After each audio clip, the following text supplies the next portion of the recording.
things on.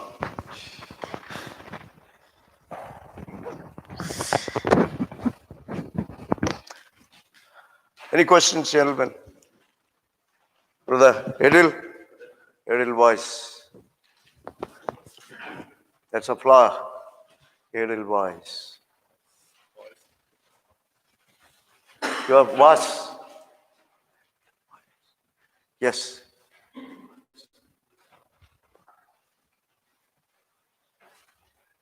What are you looking at?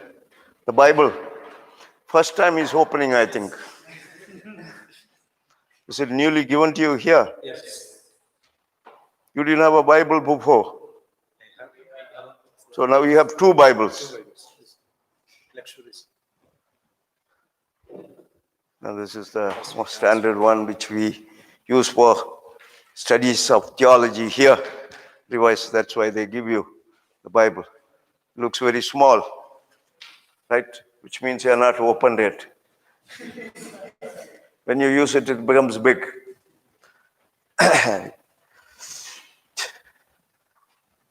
So I was speaking to you about moral orientation of the Bible.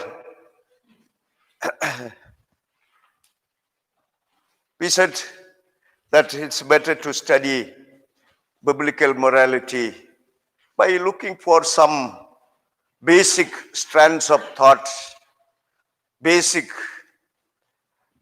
moral orientation contained in the Bible.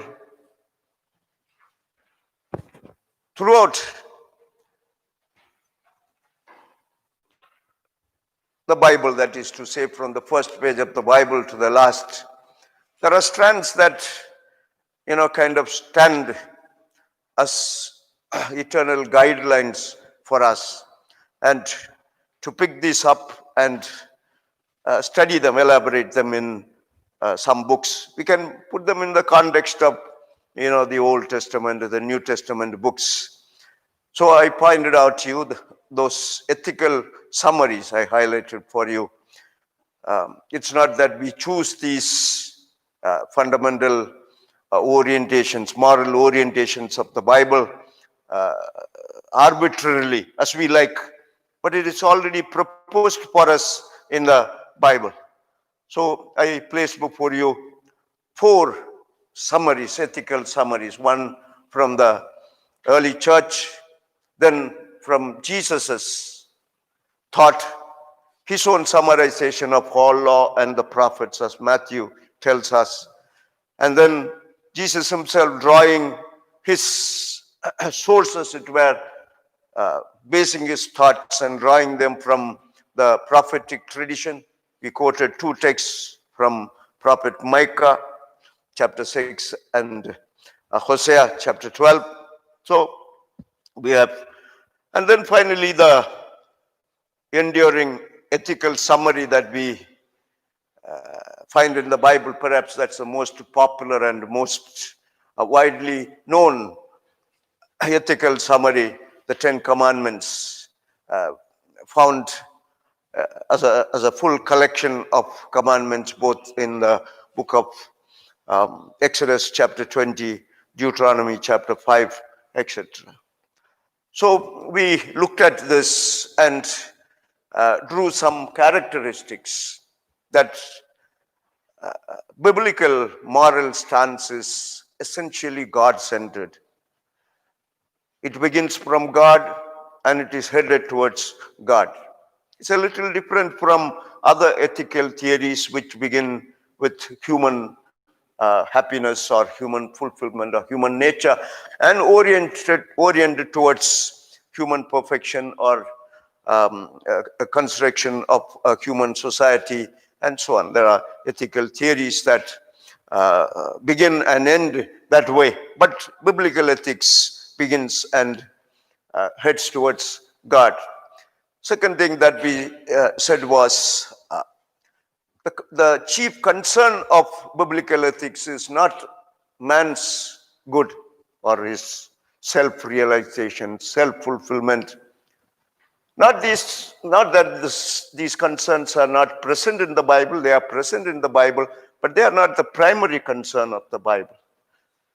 Bible's primary concern is what is right, doing what is right, heading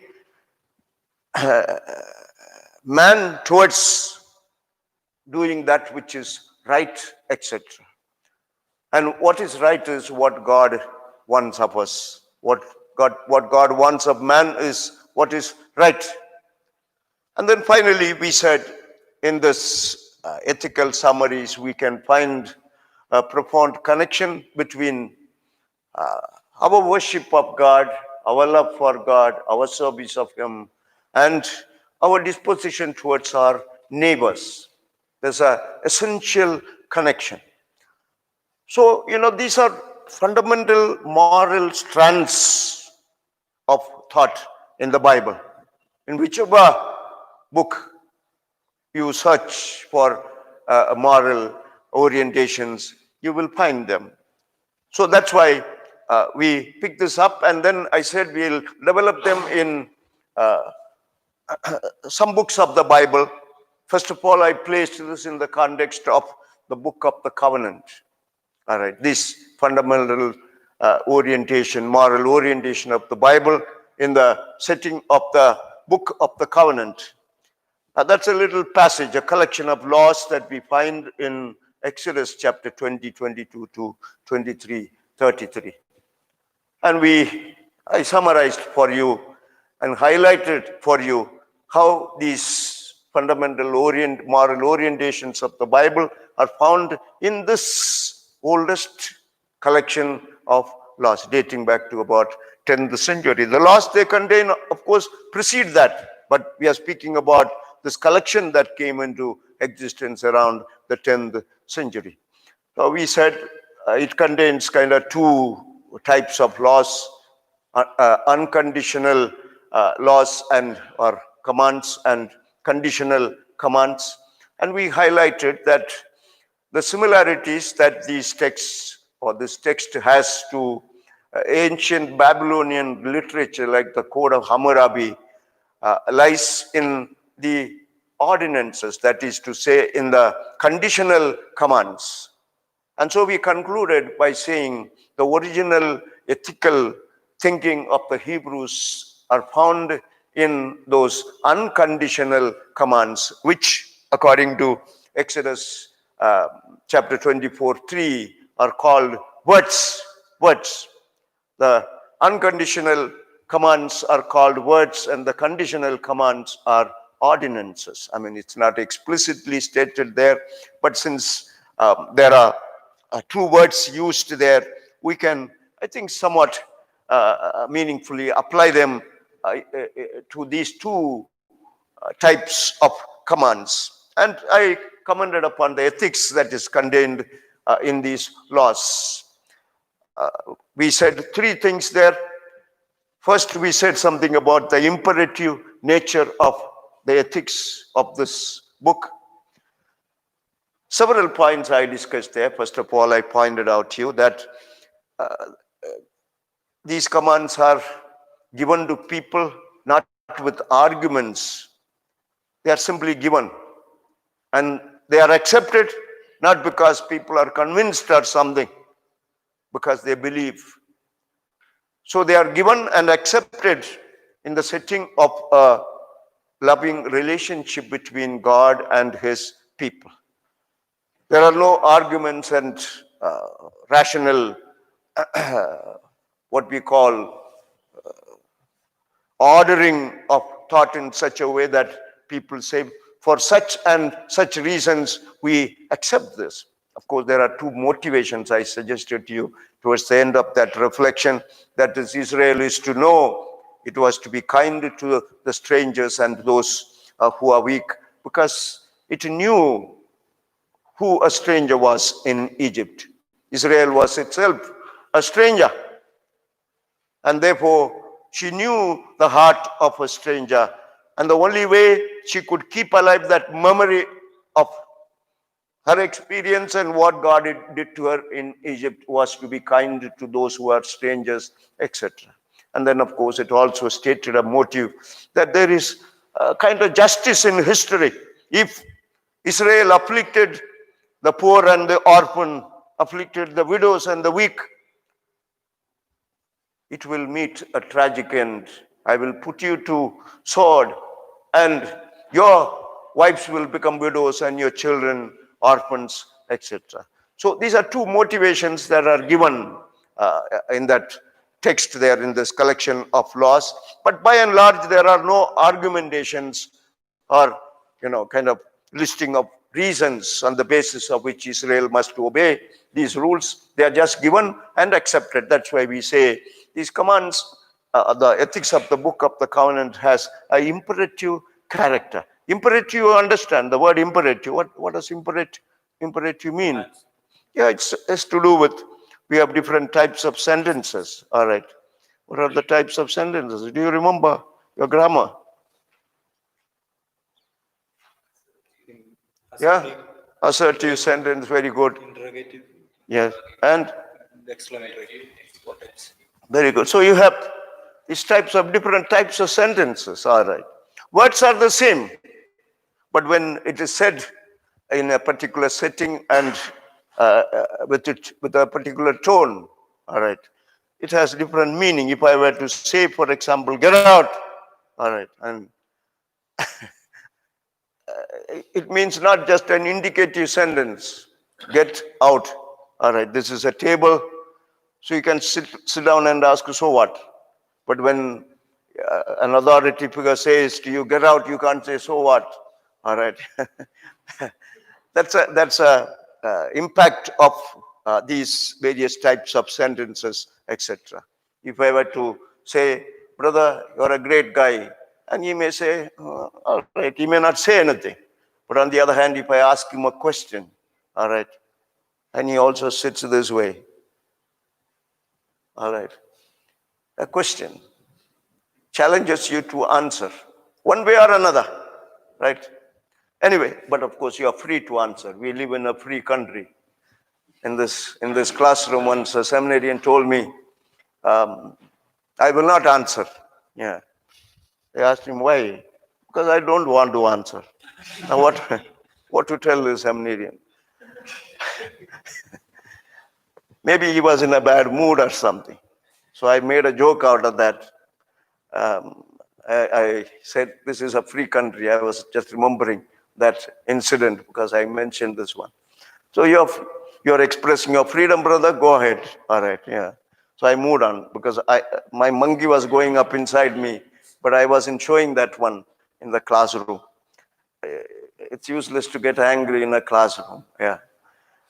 One thing I learned over many years of teaching is, Brother Bhagyanathan, we can never teach anybody anything. People either learn or they don't learn. That's the way it is. All right. So this much I know. I can't teach anybody anything. So I'm not teaching you, brother.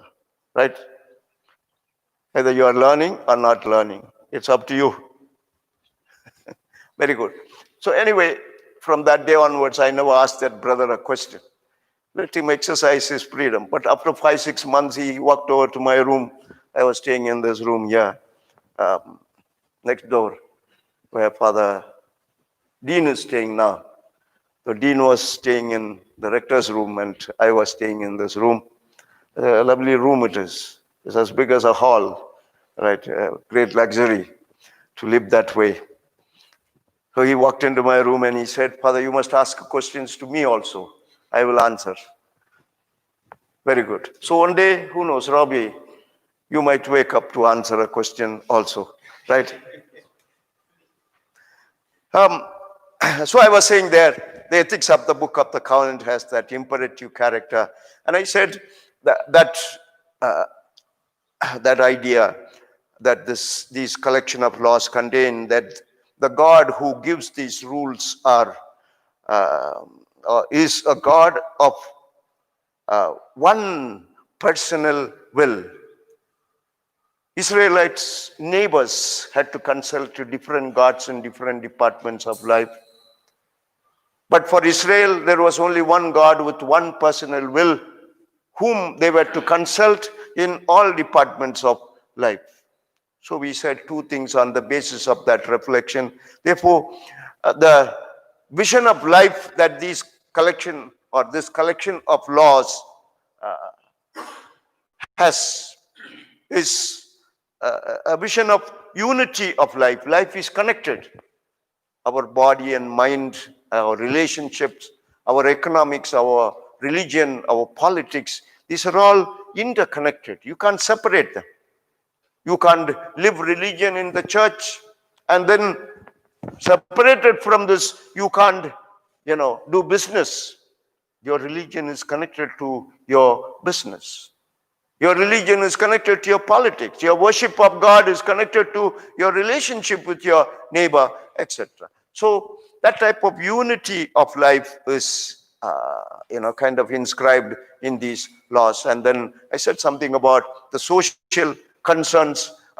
One more thing I said with regard to the imperative nature, that these laws reflect for us an ethics which is rational, which is based upon a certain reasonableness. So they are not just calling us to blind obedience or something, but these laws in some way highlight for us there is a principle behind this putting together of these various types of laws, which are drawn from different sources, from Egyptian sources, from Babylonian sources, and from the Hebrew tradition itself.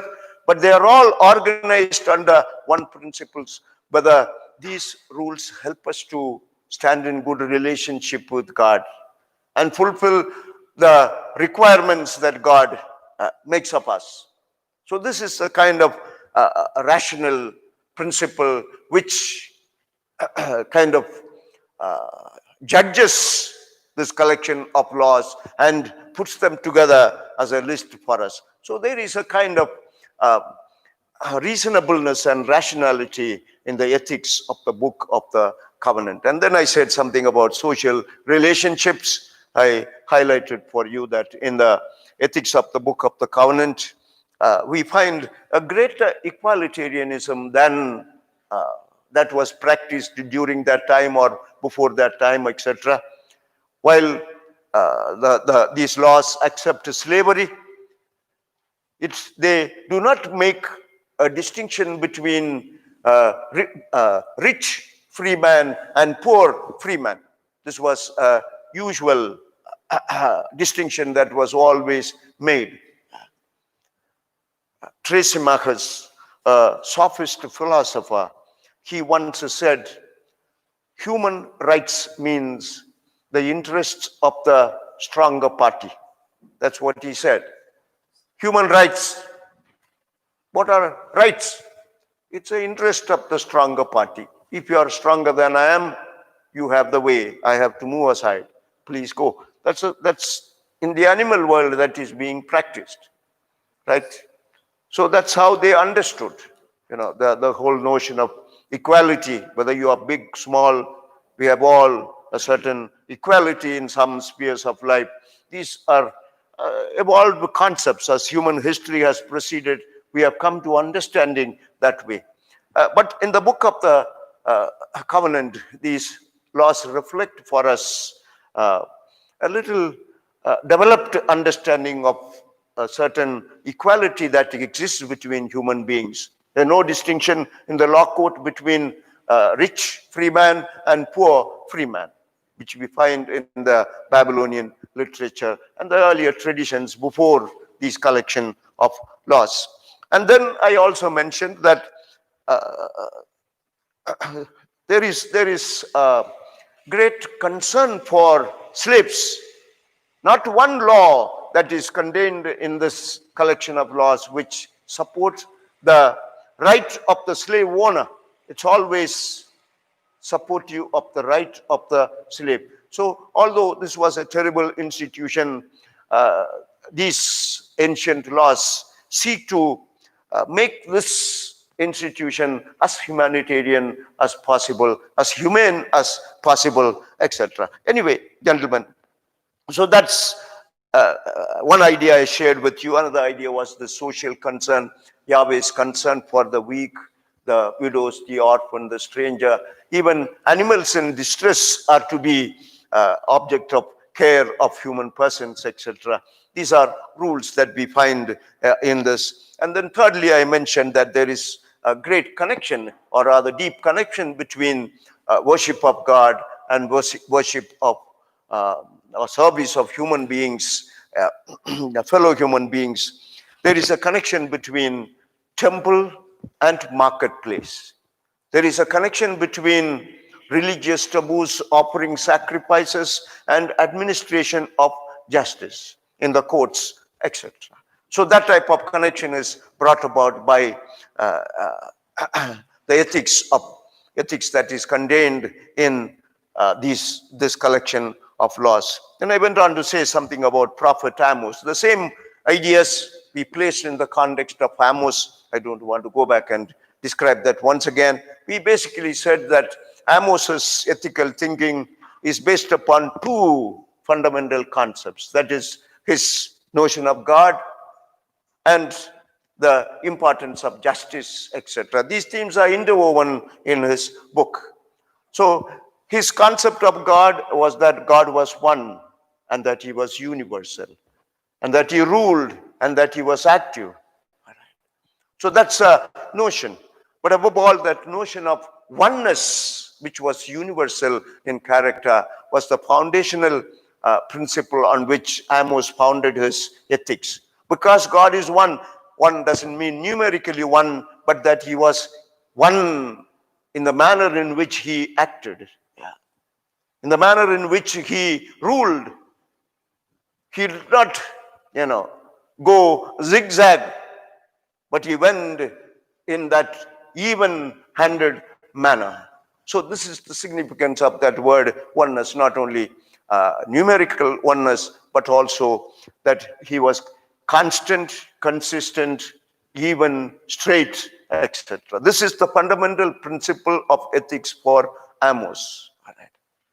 And then, of course, he extends this to the universal or universality of nations, of creation, etc. God's one rule extended not only to Israel, but also to other nations and to creation itself.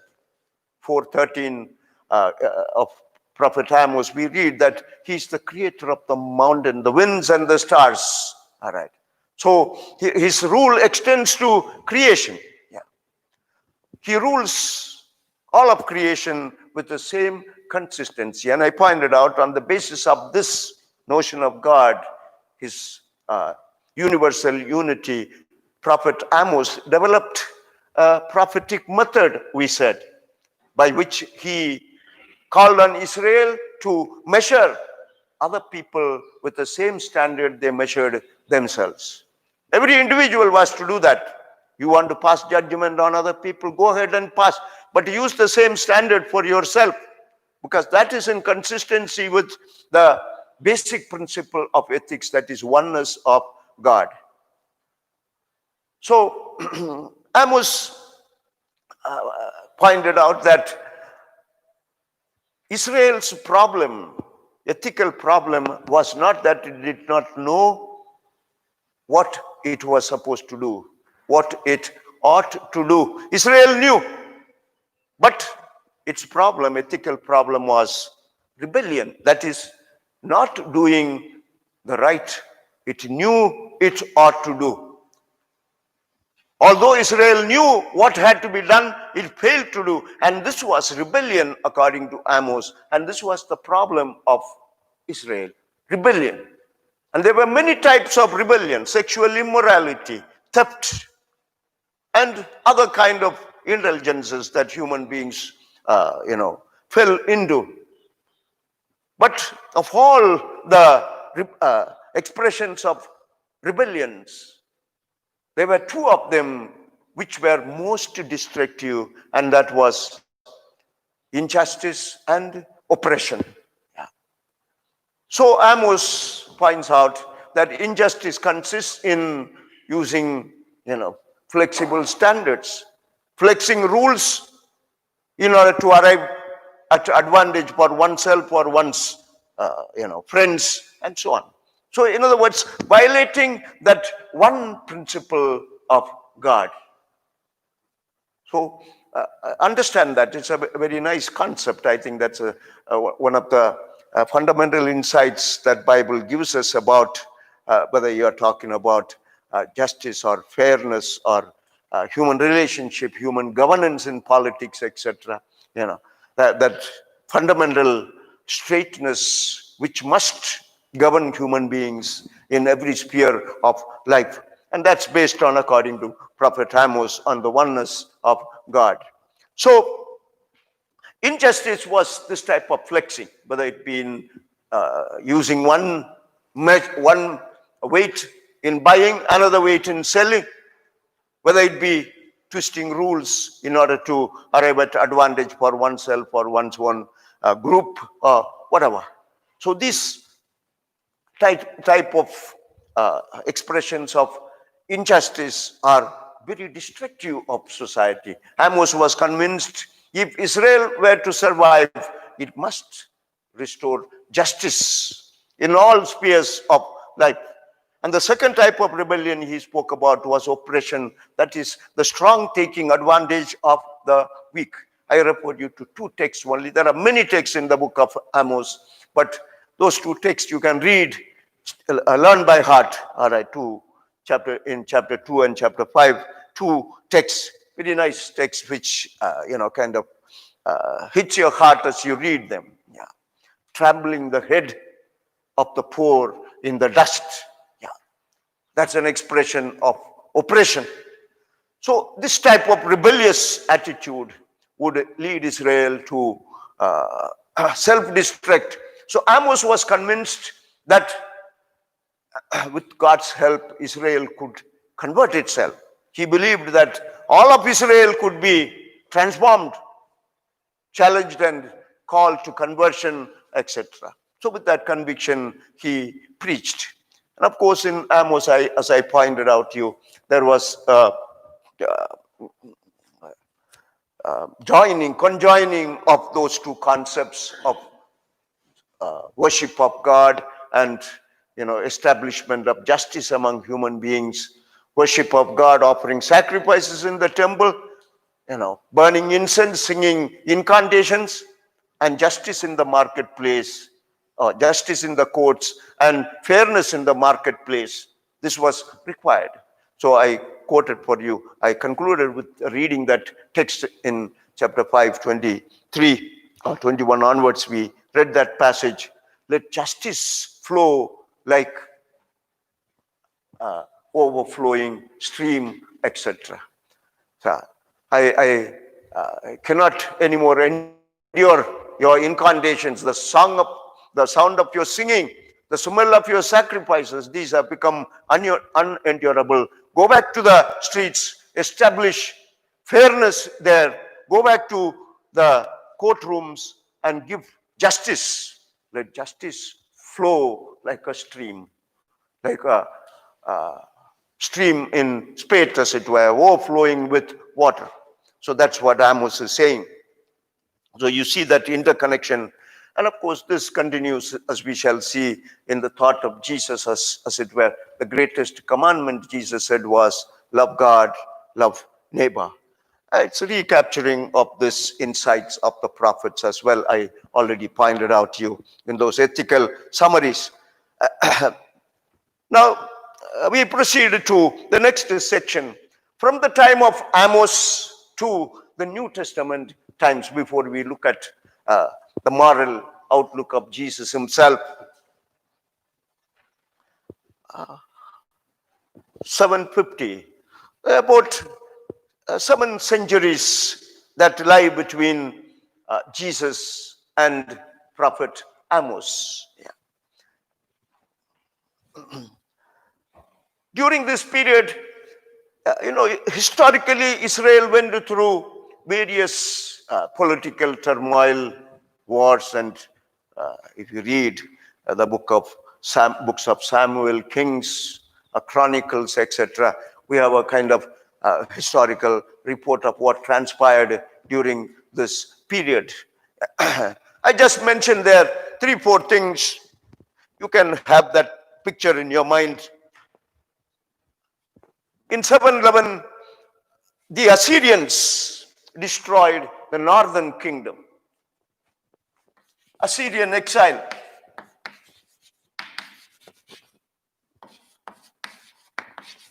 So the northern part of, consisting of 12 tribes or the 11 tribes, etc., they were destroyed. That was in 711, you could say. And then Judah survived in the south. But then that too was destroyed by maybe about 114 years later. All right. 597 or so. 597. Babylonian exile. How do you write Babylonian? I or Y? Babylonian, whatever. I was an English teacher. I started teaching English actually. The first year of my priesthood was spent teaching English to Father John Peter, Father Matthew, Father Joy. Yeah. They all become great men now. Yeah. I used to terrorize them in those days. Yes, yes. Yeah. With all kinds of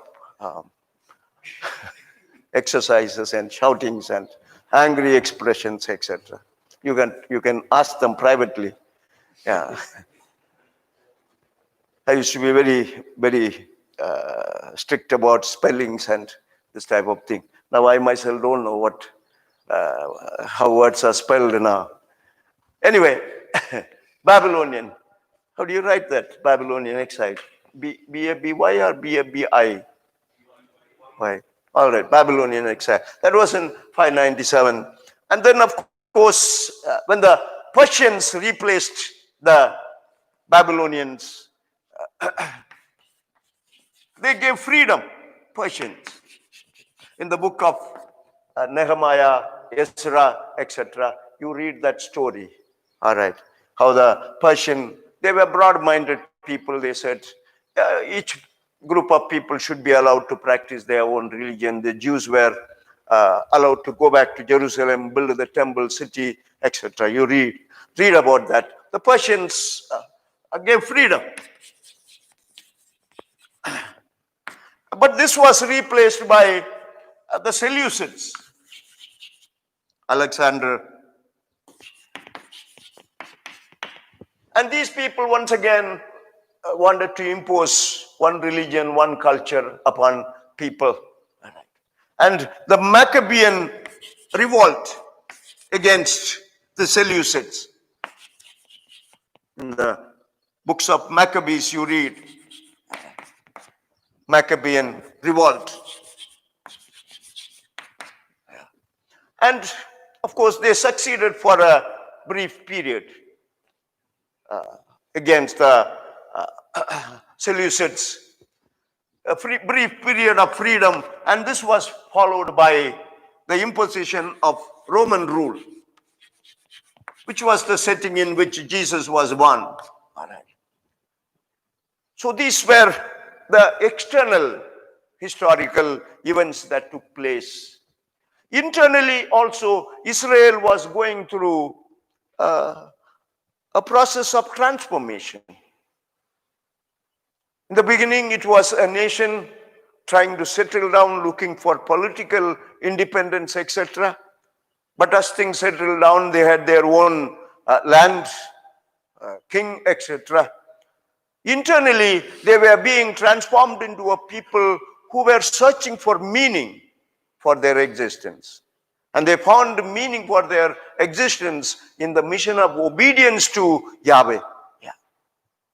So there was also this inward transformation of a people who constantly looked for a kind of meaning in a mission. And that meaning in a mission was a mission of obedience to Yahweh. Israel became a kind of herald of Yahweh in this world. All right. So in this internal process of transformation, I like to highlight for you 4 things, all right, which it tells us something about the moral journey that Israel made. This is my point here. There were some fine moral transformations or steps that Israel took in its moral life during this period, to which I wish to refer to in this section. 4 things we can speak of, or 4 aspects of this internal moral journey that Israel was making.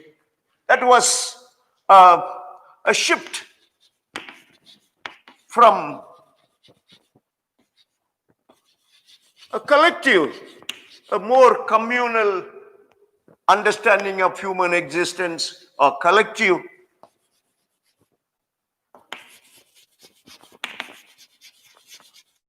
understanding of human existence,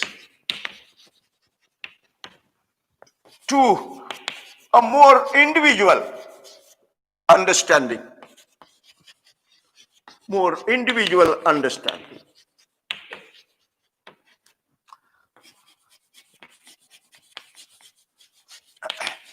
I don't know, I must have formulated it a little differently in your notes.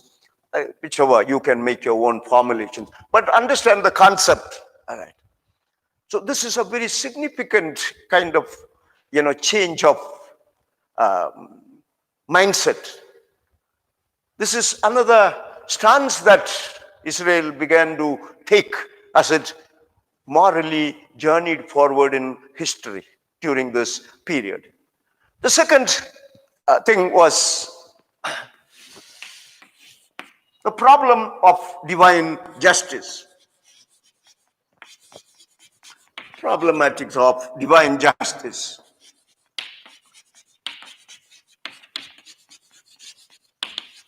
Divine justice. Thirdly, a deepening of the understanding of evil. Deeper understanding of evil.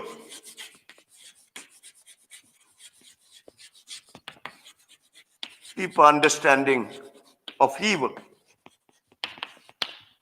And then fourthly, development of law. Development of law. Please don't misunderstand me. This doesn't mean they had this first and then this second and this third. For the sake of study, we list them. But this was, a kind of transformation that took place in the hearts of people individually as well as collectively. Any transformation takes place all at once, as it were, inside us. Love and morality and our economics and our politics, etc. All these things get affected by what transpires within ourselves in any given time. All right. Remember, it's not one thing takes place first and then another thing takes place first. As it happens in the hearts of human beings and in human community, often these things transpire together. But for the sake of study, we just list them here this way. So we'll take this one by one. First of all, a shift from a more collective understanding of human existence, or a communal or community understanding, a corporate understanding. In the early stages of its history, Israel understood itself as a kind of corporate personality. Corporate personality. Somebody read Exodus chapter 20, 5, 6 onwards, or even Deuteronomy 9, 10, chapter 5. Exodus 20. Somebody found that text? Yeah. Read, man. Robin, did you find? Pardon? Verse 5, 5, 6. Chapter 20, I said. You shall not bow down to them and worship them, for I, the Lord your God, am a jealous God,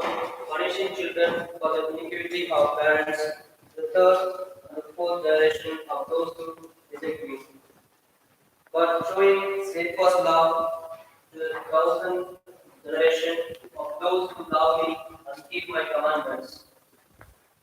That's right. Do you understand the significance of this? What does it mean, Brother Robin? Pardon? Yeah, love, is it? Who should love who? Amitabh Bachchan should love Hema Malini or something, is it? Pardon? We should love God. We should love God. And what else is said there? We should. You shall not worship other gods because I am a jealous God. What would I do as a jealous God? Punish. How?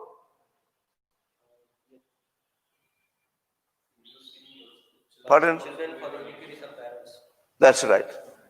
So, so if your father had done something wrong, he could punish not only you, his grandchildren, right to the third and fourth generation. You understand that? If you do good, he might bless your great grandchildren. Generations of people would be blessed. Pardon? What did he say? His generator is not working. Or what did he say? What's that? His generation is lost, so God cannot bless or cannot curse. So everything will end with Robin itself. Oh, you are speaking about his choice of celibacy. You are speaking about. Very good. He's saying what a loss it would be that there will be no generation because you won't be using your generator. Anyway, gentlemen.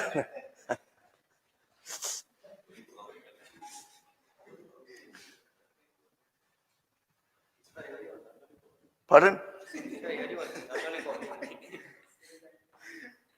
But our point here is that when you read that text there, all right, you notice that Israel had a kind of corporate understanding of itself. If the king sinned, people could be punished. All right. If you go back to the book of 2 Samuel, David's sins were, David took a census somewhere in chapter 14, 15 of 2 Samuel, you read about that. And after having taken a census, because he was not to count the people, God's promise was his people would be as many as the grains of sand on the seashore and as many as the stars on the sky. So after having counted the people, he was smitten by regret, repentance. But, God punished the people, as it were, for the sins of David and so on. So that's a kind of understanding. A king sinned, if father sinned, children would be punished. King sinned, people would be punished. Corporate understanding. Even today, sometimes some strands of spirituality takes us in this direction. All right. Some people come and confess their husbands' sins and parents' sins, etc. Nowadays, this has become a kind of style because some preachers are doing this, instigating people, frightening people. Yeah, repent for your parents' sins, etc. Otherwise, you're going to have trouble in the family and so on. This is so contrary to Jesus' own stance about these things. You understand? Please don't fall into this type of foolishness. Yeah. You'll all be preachers developing, contributing to strands of spirituality. But this is not correct. Anyway, we'll come back and talk about that further in the name of the Father and of the Son and of the Holy Spirit. Amen.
In the name of the Father, and of the Son, and of the Holy Spirit. Amen.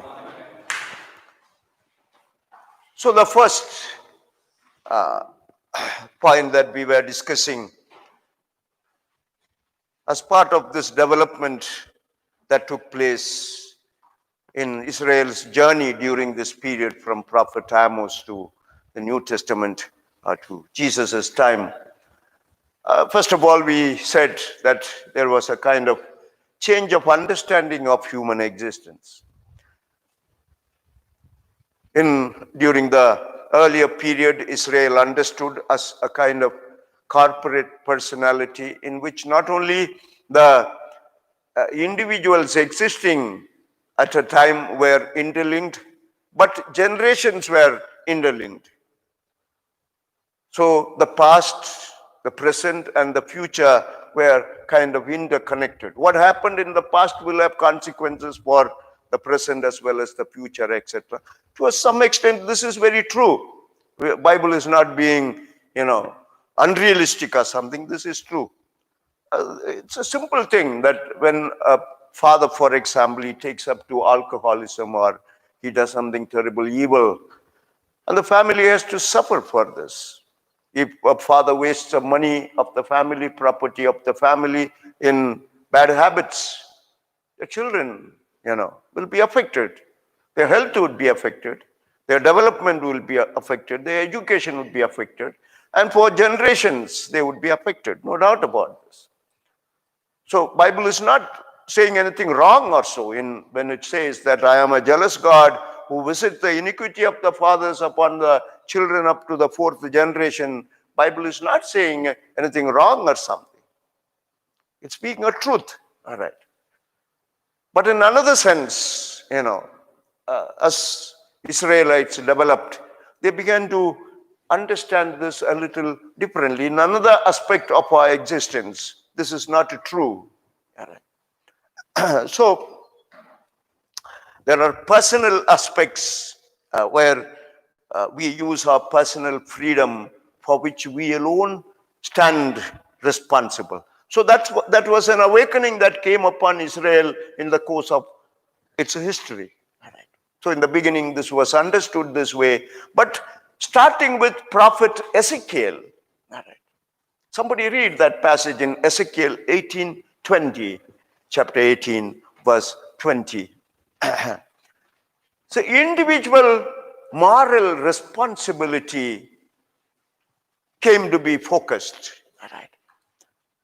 So that stands a little different from this understanding of our interconnectedness. Ezekiel there in 18:20, he says something different. That's a development. An understanding of human connectedness is understood a little differently. Yeah, read, brother. 18:20, 21. Yes, anybody who reads first reads, or one who read louder has the right. The soul that sins shall die. The son shall not suffer for the iniquity of the father, nor the father suffer for the iniquity of the son. The righteousness of the righteous shall be upon himself, and the wickedness of the wicked shall be upon himself. Do you understand that? This is a little different from, or different understanding from what we read in Exodus chapter 20. All right. Their children shall suffer for the iniquity of the fathers. Here he says, Ezekiel is saying, no, that's not true. Everyone is responsible for his action. If you do good, you can take the credit for it. If you do evil, you have to take the blame for it. All right. He who sins shall suffer. The son shall not suffer for the iniquity of the father. So you may think Bible is contradicting itself. Yeah.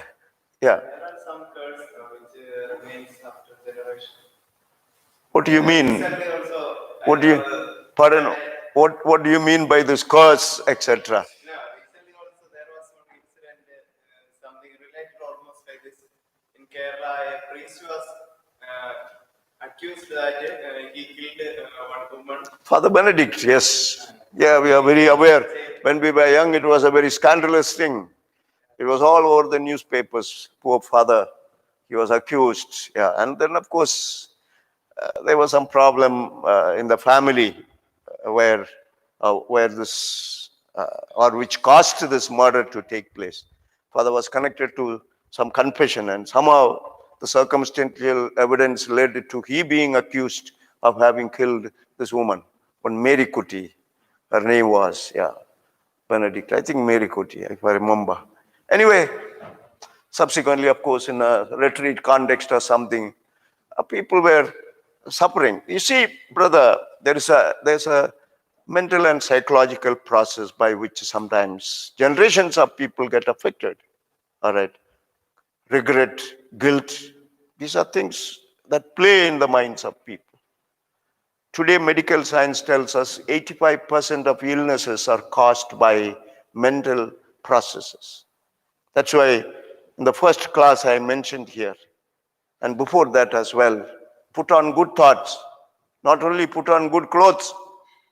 Yeah. When you wear good clothes, brother, you will appear good. But put on good thoughts, then you will be good. Never have negative thoughts in your head. Have you assessed what's going on in your mind? Don't answer that question. Morning to evening, you're thinking. Morning to evening. Actually, your mind is filled with thought. Even at night, sometimes when you go to sleep, you have dreams. They are thoughts, remember. Are they good or bad? When I say good or bad, are they thoughts which by its very nature agitate you, disturb you, one way or another, creating negative emotions inside you? Or are they bringing peace and quietness in your heart? Relaxation, freedom. Yeah. Everything is thought. Gentlemen, so when, an individual suffers from deep guilt, and, when you are filled with guilt, you affect your environment. You sit in the refectory, for example, and your companions say good morning, there is no response, etc. They all get affected by this. In other words, they're all getting those negative vibes in their mind. A family can get affected. Generations can get affected. And you call that a curse, brother? Whatever you wish to call it, fine and no problem. People can suffer from ill health to tragedies, When your mind is, deeply disturbed and you're driving a car or you're doing something else, you're working on a height, you slip, you fall, and people turn around and say, curse. Sometimes this happens. Coincidental things do happen. I'm not saying that there is a kind of divine intervention in everything in life. All right. I always think whatever might take place, takes place under the gaze of God. But to say that God is causing these things, that's a little difficult to say. Jesus even refused to, accept that type of theory. Remember when Jesus was asked about the people who were killed by Pilate, all right, they were sacrificing and he killed them and he mingled their blood with their sacrificial blood, etc. When he was asked, were they greater sinners? Were they punished for their sins? Jesus quoted the Tower of Siloam falling upon 18 people. All right. Do you think these people who were killed by the fall of this tower were greater sinners than other people? That was the question that Jesus raised. So he said, don't attribute these things. Take it as a warning. Anything can happen. Life is fragile. The skies can fall upon you today. On these 18, the Tower of Siloam fell, but a star can fall upon you. The Americans are saying there is a meteorite that is coming towards the earth. Yeah, it can hit us. Thanks be to God, it doesn't hit. All right. So take warning. Repent, wake up, and be good, be godly. That's the response of Jesus. You understand? So don't believe this because some curse. Now, someone says, wishes you evil, brother. Does it mean that you will be affected by this curse? Depends upon your fears. If you take that curse and bear it on yourself, then that curse will affect you. If you turn your back on that curse word is gone. Do you understand? It's like the black cat crossing your path, or a cat crossing your path. What does that mean? When a cat crosses your path as you are going somewhere, brother, what does it mean? It's going to somewhere. The cat is going from one place to another place. That's all it means. The rest is made up by people. So if you're going to make up negative thoughts out of this, that's going to affect you. It's not because of the cat, but because of what is transpiring in your mind, brother. You understand? And then some black magic and all, and property and all means that is getting powered by our fear. It is, brother. If you're not afraid, you take me to any place where there is black magic. Yeah. Let those people do some black magic upon me. Yeah. Will it priest have different? No, it's not because of priesthood or power or whatever. It's a process of thinking, man. Our thoughts affect us. If you let yourself be affected by this voodoo thing, that's going to affect you. If not, nothing is going to happen to people. Yeah, really. So it's all inside your mind. God has given us a wonderful graces within ourselves. You let that light shine, no evil shall overtake you. That doesn't mean that no tragedy will fall. I'm standing here today and talking to you this big thing. I could walk out and slip on the stairs and break my nuts. Life is fragile. Anything can happen any moment. But that doesn't mean that we have to fill ourselves with anxiety or something. We can also walk the fragility of life by saying everything takes place under the gaze of God. And our Father is a good Father. He will never do harm to us. Will He give us stones when we ask Him for bread? Jesus taught us. Will He give us? He will not. And then how would He allow some evil to fall upon you? It all depends how open your heart and mind are towards the goodness of the Father. If you close your heart and mind to the goodness of the Father, you will allow evil to take hold of you. You understand? Yeah. That's what happened to that family. Yeah. Thank God they woke up one day and then they said, Chalo, let us confess. Let us accept the truth. Let us become free. Right. Poor Father Benedict, he was in prison for a long time. I think he did, how many years? 20 odd years, I think he did in the prison. Now, in the course of time, they'll make him a saint, of course. A murderer becoming a saint, because he was a great shame for the church at that time when this took place many years ago.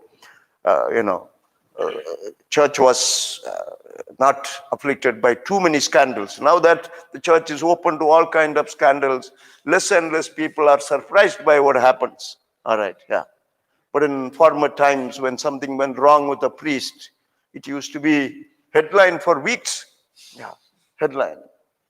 Indian Express, Times of India, Father Benedict killing Mary Kuti, etc. They are all big news in those days. Yeah, it used to be a great cause for shame. But then, shame for the church. But then, over many years, it has become a source of credibility. A priest has suffered because he stood by a confessional commitment. No matter what, you can kill me, but what is committed to me in confession, I shall never reveal. That's what Father Benedict proved during these long years of imprisonment. Right? So that adds to the credibility of the church. When people, talk ill of the church, this is a point they would also remember. There is also good things. So, brother, don't worry about this curse, etc. You curse me otherwise. All right. You curse me. Brother Siju. Shiji. Shijin. Yeah. You curse me, man. You, for the next 2-3 years, you walk every day saying, cursed be Henry, cursed be Henry, cursed be Henry. All right. You curse. Right. Will something happen to me? Probably your life will become cursed. Remember. Because you're filling, filling your life with curses. It's the same. You are angry with somebody. You have negative thoughts about your provincial or about your rector, formator. Nothing happens to them. They are living happily ever after. It is you who insert yourself in darkness. So wake up. Don't clothe yourselves with good clothes, all right. But above all, clothe yourselves with freedom of thought. Yeah. Brother, what are you suffering from? Pardon? You're suffering from knee pain? What happened? Did you fall in the football field or something? Yeah? Now the knee is paining. Pardon? You operated, you went for a surgery. You did a great mistake. Yeah. Well, you're not going to get well, I can assure you of that. It's not a curse, it's an experience. Because I played football for long years, brother. For the college, for the university, for clubs, you played long years. We have suffered injury and we mended ourselves without the surgeries, etc. You should have taken another course of exercising and maintaining your body rather than going in for this ligament repairs. Unless you do it at the top level, where our cricketers and footballers do, it doesn't work. It's true. But then, you can mend yourself. You can take a bicycle and start riding when the pain subsides. Ride 20 kilometers a day, every day, for years, yes. I assure you, you can walk. When you're 70, you can walk without knee pain. I can tell you that. Because I know how to maintain a human body from experience, yes. I run down the stairs today. I'm 71. Yeah. I can run in a football field. I can. I broke my knee. I broke my waist. I broke my left arm, right arm, etc. Yeah. This. So, but we maintained ourselves. Yeah. After breaking my knee, doctors told me probably you'll never be able to walk straight. Yeah. In other words, I shattered this part of the bone. When it mended a little, when the plaster was removed and it used to be intensely painful, I used to ride every day 20 kilometers on a bicycle in the streets of Nagpur. Yeah, that's where I lived at that time. For a long time, months I used to ride bicycle. And one day then I could be back again in the football field playing. Yes, you can. So believe in yourself, believe in your body. Don't believe in doctors and hospitals. Otherwise, the rest of your life, you will go about agonizing about why this is not getting well. All right. The day you can forget and say, if I have to walk with a limb for the rest of my life, I will. But let me do something to strengthen my, limbs as much as I can. Yeah. When you are stronger, do every day little sit-up. I do every day 50 sit-ups. I do. As soon as I get up in the morning, I do a little exercising and I do sit-ups, yes. I do. So 50 sit-ups. Try this. Yeah, you're a young man. Yeah. So don't get discouraged by the small thing and walk like mother of sorrows. Cheer yourself up. Pull yourself. I honestly believe medicines don't cure you, brother. Hospitals and doctors don't cure you. It's your body that heals. If you maintain that ability of the body to heal, it heals you. Yeah. Sometimes it doesn't work that way. All right. Then you should be able to live as a new normal in your life. Not getting all the time waiting for it to get better, better, better. It won't get better. All right. As we grow older, there are new normals in our life. What we used to do before, we cannot do now. Now, trying to, get that medicine, this doctor, that hospital, in order to do what we did before. That doesn't work. That will ruin your life further. The best thing is to accept what happens in our life. All right, you must walk with a limb. We walk with a limb. But with a limb, we can do something. Not worry about, since I'm limbing, I'm dead. Then you will be dead soon. So don't worry about this knee pain, etc. You see, sometimes this is going on constantly in your mind, brothers. That's what I'm trying to tell you. All right.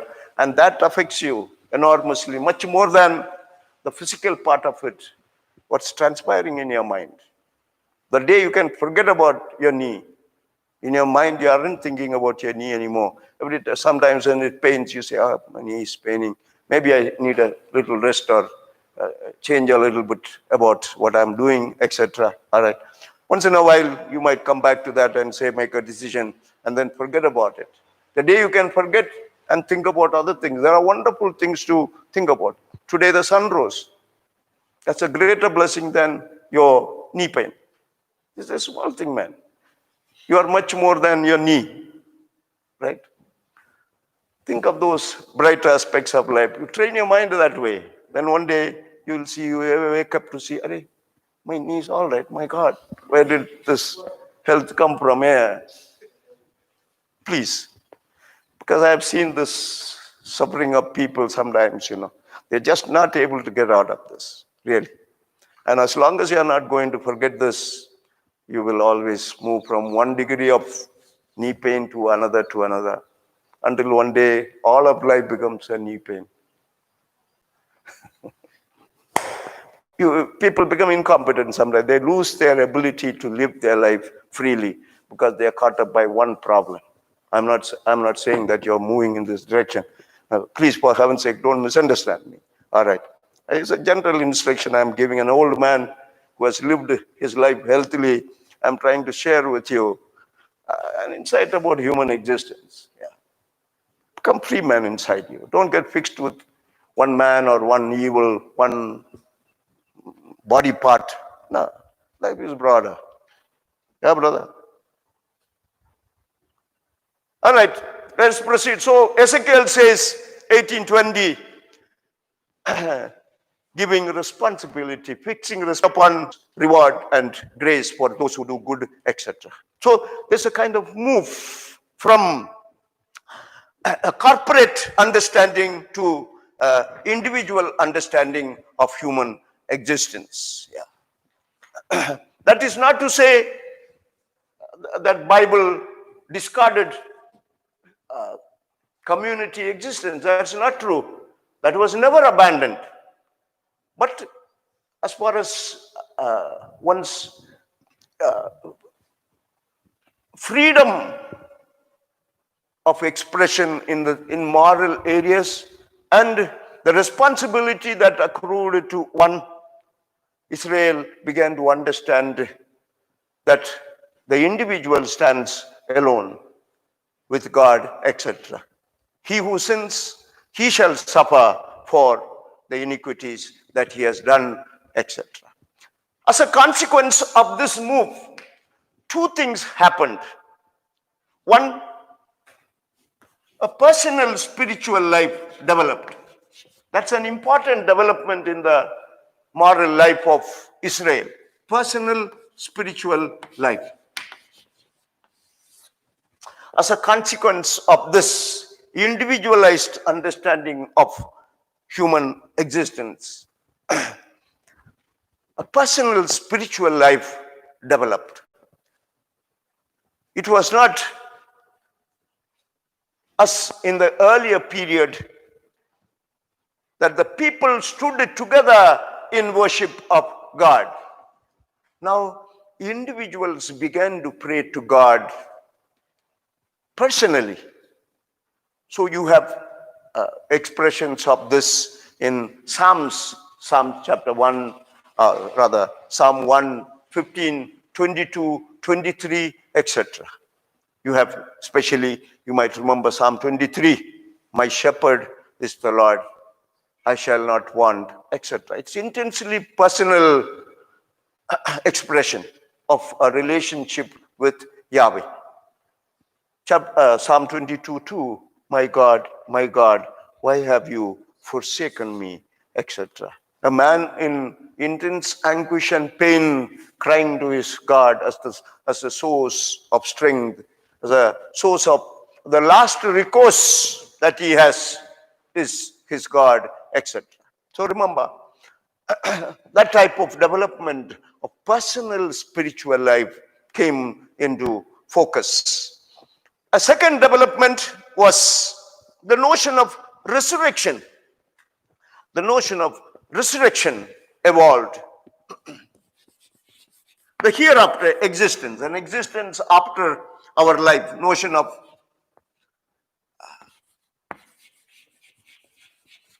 or I should say, a notion of afterlife, perhaps. You can say that in a Christian sense, resurrection, all right. Afterlife. In the hereafter, we have an existence. So we have texts like Daniel chapter 12:2 and 2 Maccabees chapter 7. You remember the story of the mother and her children, 7 sons. Have you heard of that? Yeah. Someone read that passage there, 2 Maccabees chapter 7, I think 14 or so. You can read.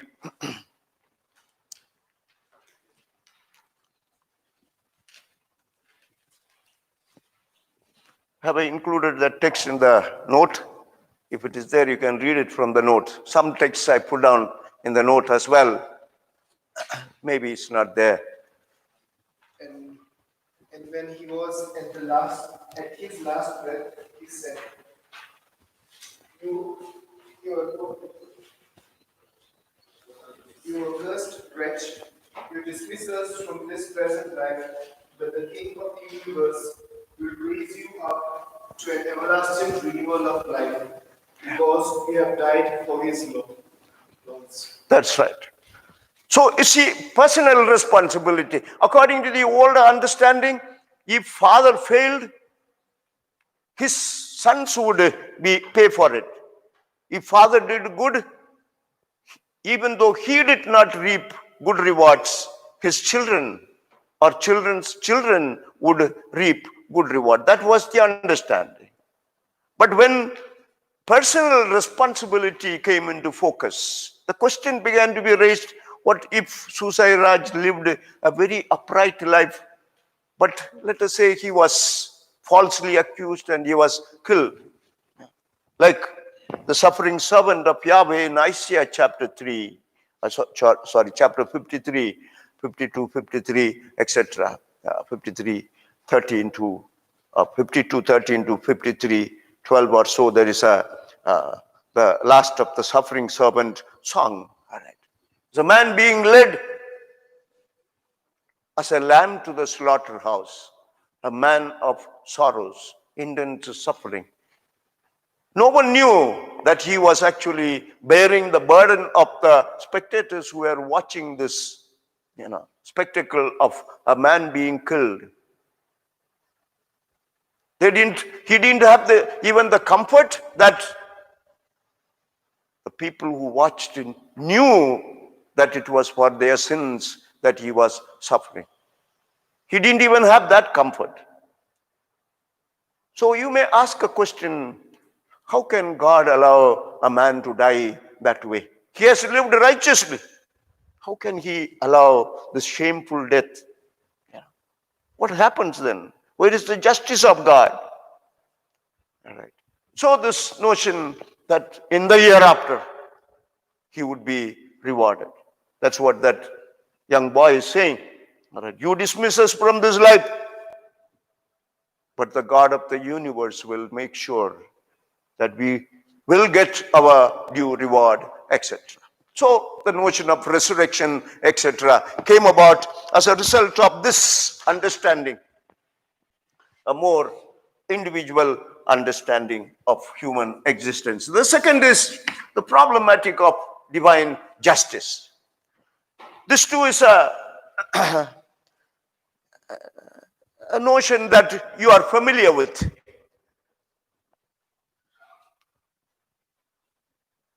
In the biblical understanding, God rules that he is just, and his justice consists of giving good gifts to the measure of the good that people do, and visiting them with punishment to the measure of the evil they do. So if you do good, God will reward you. How much good do you do? That much reward he will give you.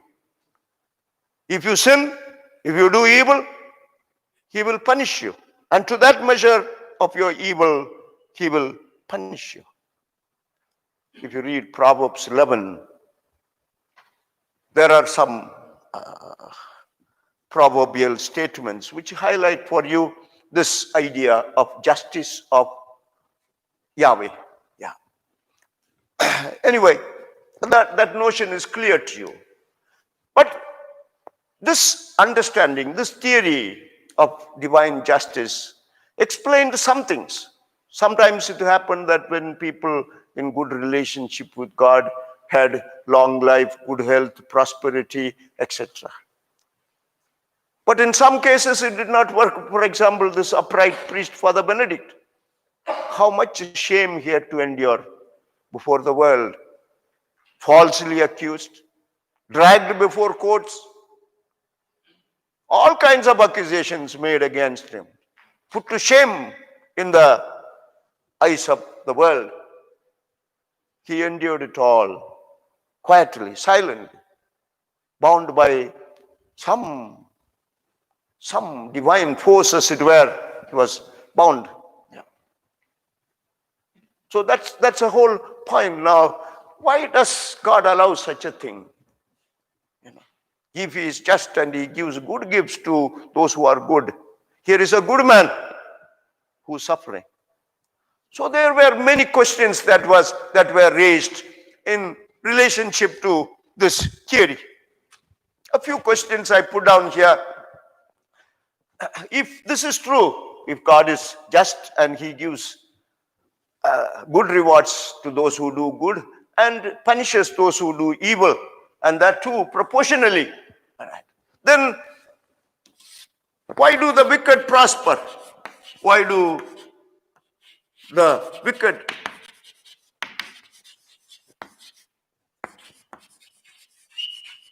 Somebody read Psalm 73, a very nice passage. Even Jeremiah chapter 12, 1 to 4, any one of those passages you can read, they sound similar. Why do the wicked prosper? The wicked man, he seems to have advantage in this world, and before God, as it were, it appears that way. Jeremiah chapter 12, 1 to 4, or 73, Psalm 70, whichever you get first, you read 73, 1. Do you have 73, 1 to 4? You will be in the right. Loud, yes. You will be in the right, O Lord, when I lay charges against you. But let me put my case to you. Why does the way of the guilty prosper? Why do all who are treacherous thrive? Treacherous. Treacherous. Is it treacherous? Or, Treacherous. pardon?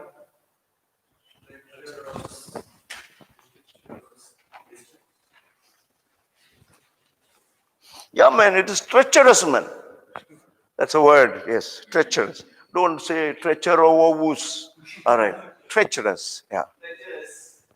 Yeah, treachery. Do you understand that word, treachery? That is, you see, I deal very well with you here.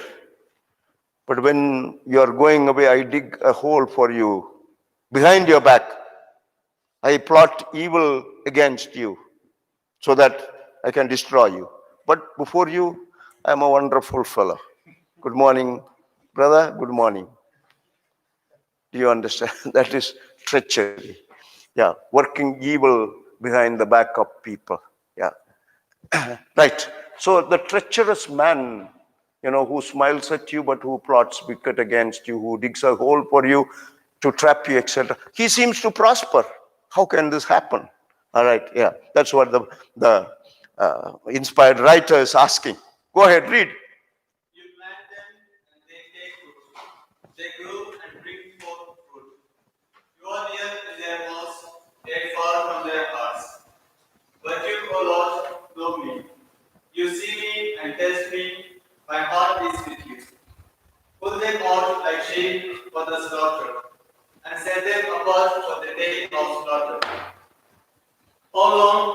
man mourned, and the grass of every field withered.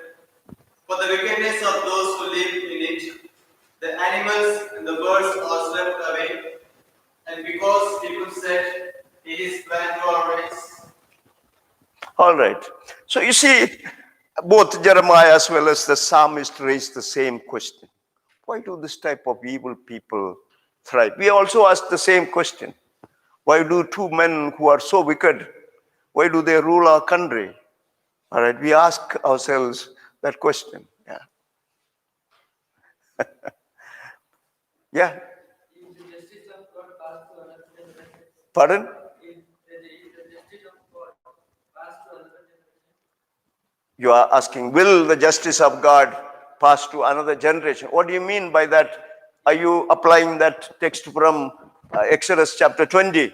That I am a jealous God who visits the iniquity of the fathers upon their children up to the fourth generation. All right. Is that the question you are asking? What do you think? but some priests say that the since the parents forefathers committed, that is carried up to the generation. That's what I was trying to explain. There are many who preach that way today. In my mind, this is wrong. Right? I already pointed out to you. Bible, there is a evolution. Human history of, or rather, history of Israel's relationship with Yahweh is something transforming. And reaching a climax in Jesus. That's how we Christians look at the Bible. All right. Now you take after Ezekiel, who says, "No, the son shall not suffer for the iniquity of the fathers." Now you go back and you quote that text from Exodus. "I am a jealous God. I will visit the iniquity of the fathers upon the fourth generation." Is that correct quoting of scripture, brother? Is it? Of course, literally it is correct. But when you look at the journey of Israel, it traveled through that phase once. It has come through to another phase where a prophet develops that idea. Speaking on behalf of God, he says, "No, the son shall not suffer for the iniquity of the fathers." All right. So Israel travels from the past into this present, and it travels into the future. All right. Where Jesus seems to tell us we have a Father, who makes the sun to rise upon both the good and the evil, who makes the rain to fall upon the wicked and the righteous. What do you think? Will he visit the iniquity of the fathers upon the children or something? Justice of God passing on to future generation? You think about this, brother.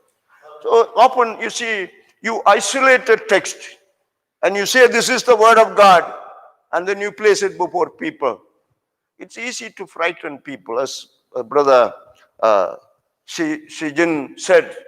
You bring this voodoo business, the forces of darkness.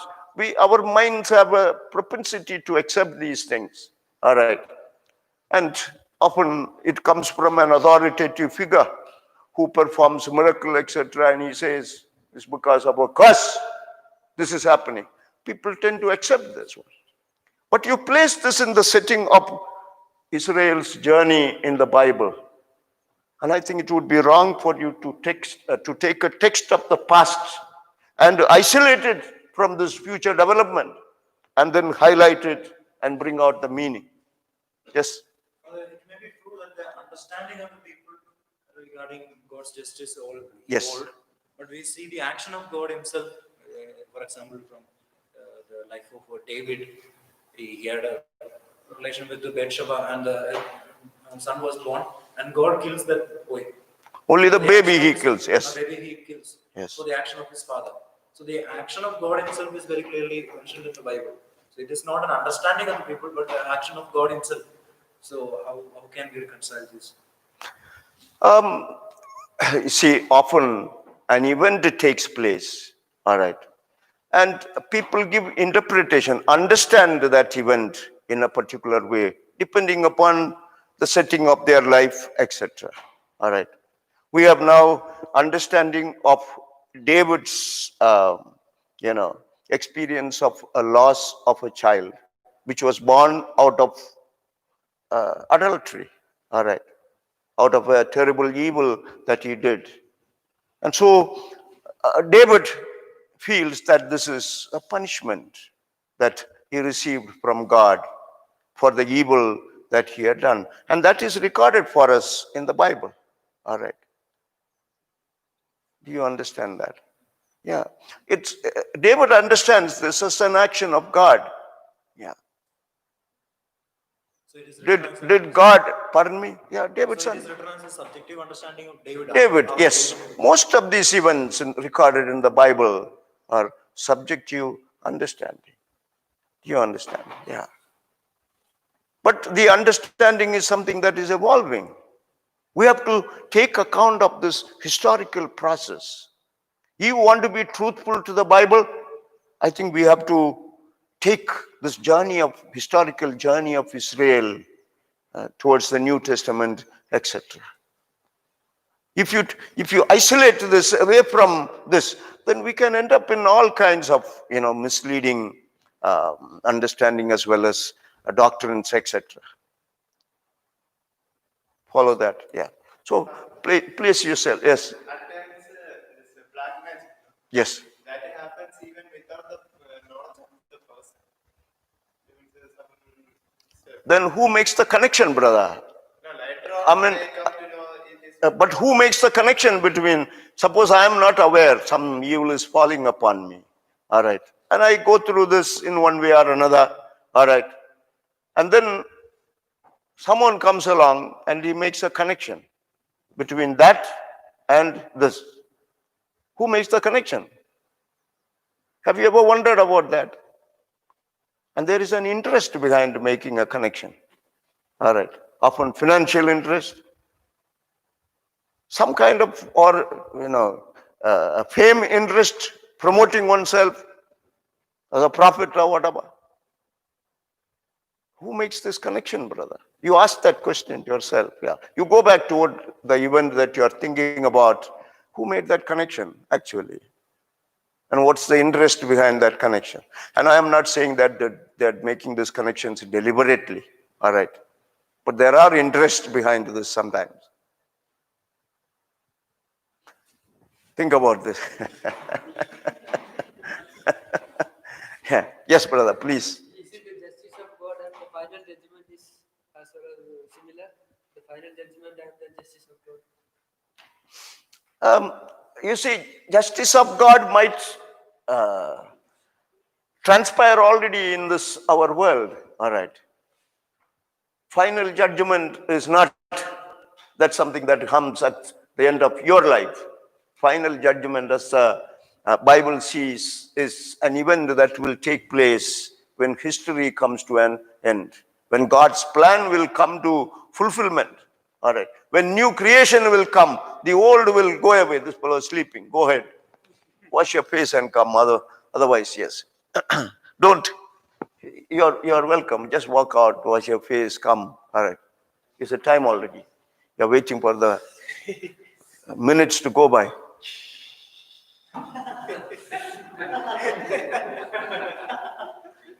You didn't sleep last night. I told you, don't develop habits. Pardon? I was reading books. I hope you were reading. Anyway, so gentlemen, as I was saying there, final judgment is something that will come at the end of history, brother. So the fact that you or I die doesn't mean that we are finally judged. No. The trumpets will blow, all the dead will rise, and we will all appear before the just judge, the Son of Man. All right. And he will judge over us. And he will, say to those who did good, come, you blessed of my Father, take your place. And to those who did evil, he would say, I do not know you. They might say, like you or me, I preached, I prophesied, I worked miracles. He would say, I have no idea who you are. All right. In the name of the Father, and of the Son, and of the Holy Spirit. Amen.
but let us proceed. I have to make some ground. So this problem of divine justice, as I was saying, God is just, and he gives good gifts to those who do good and evil to those who do evil, etc. I said some of these, some of our experiences corresponded to this understanding, but many experiences do not correspond. So in the Bible itself, we have a lot of questions raised. No, I was going to write down those things, but doesn't matter. It's there in your notes. Several questions. Why do the wicked prosper? Why do the innocent suffer? The book of Job is a discussion, especially chapter 38, 1 to 42. You have a lengthy discussion on this question. How can an innocent person who suffer, who never did wrong, who was always faithful to God and his word, how could he suffer? Isaiah asked this, or Isaiah asked this question: is there equality between Israel's suffering and its iniquity? Israel seems to have suffered all along. Is there equality between Israel's suffering? If you read chapter 42, Isaiah says Israel was punished twice over, double it was punished. Is there equality?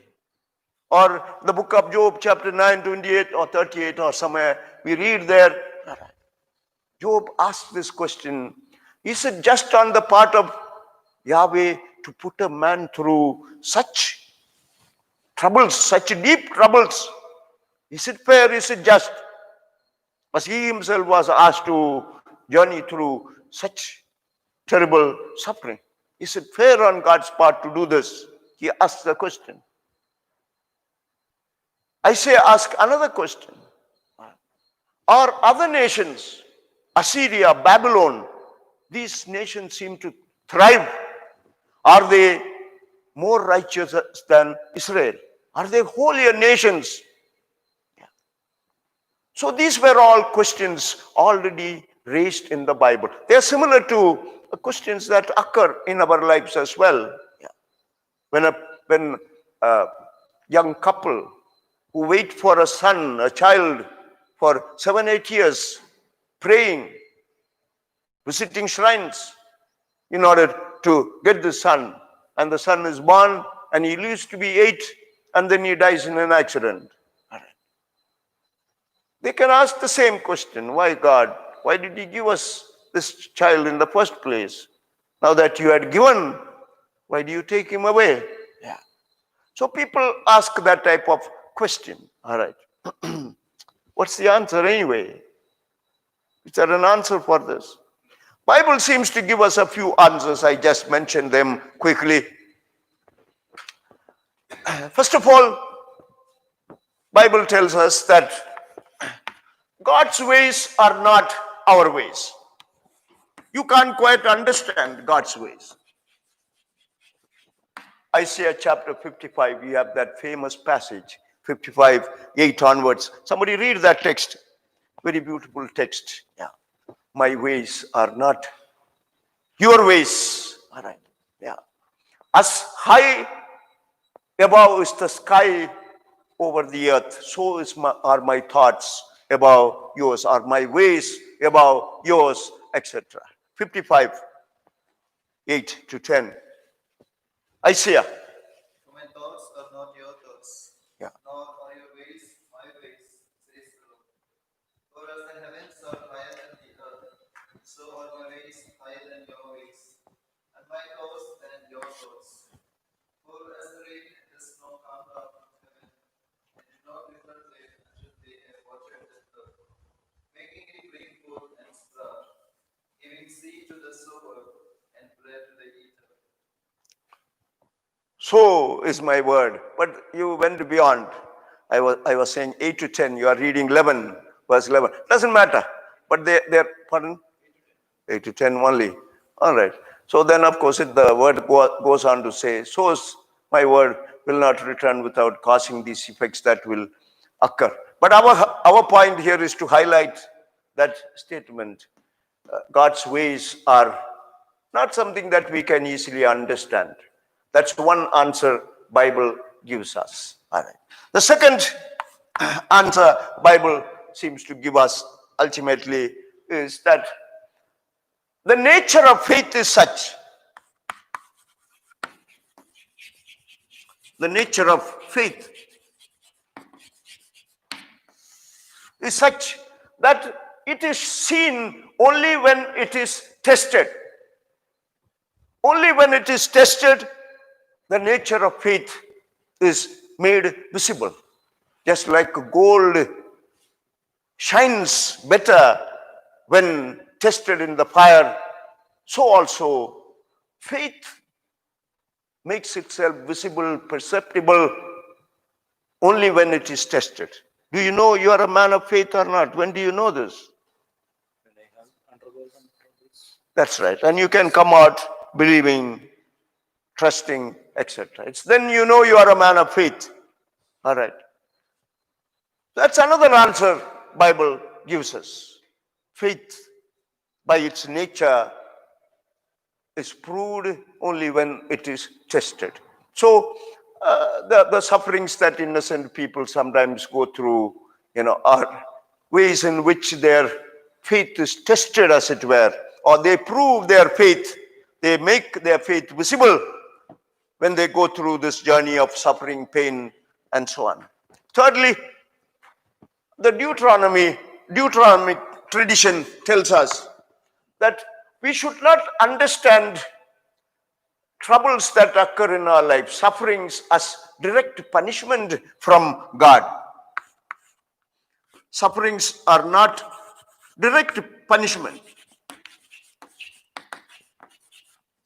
Deuteronomy 8, etc. Punishment.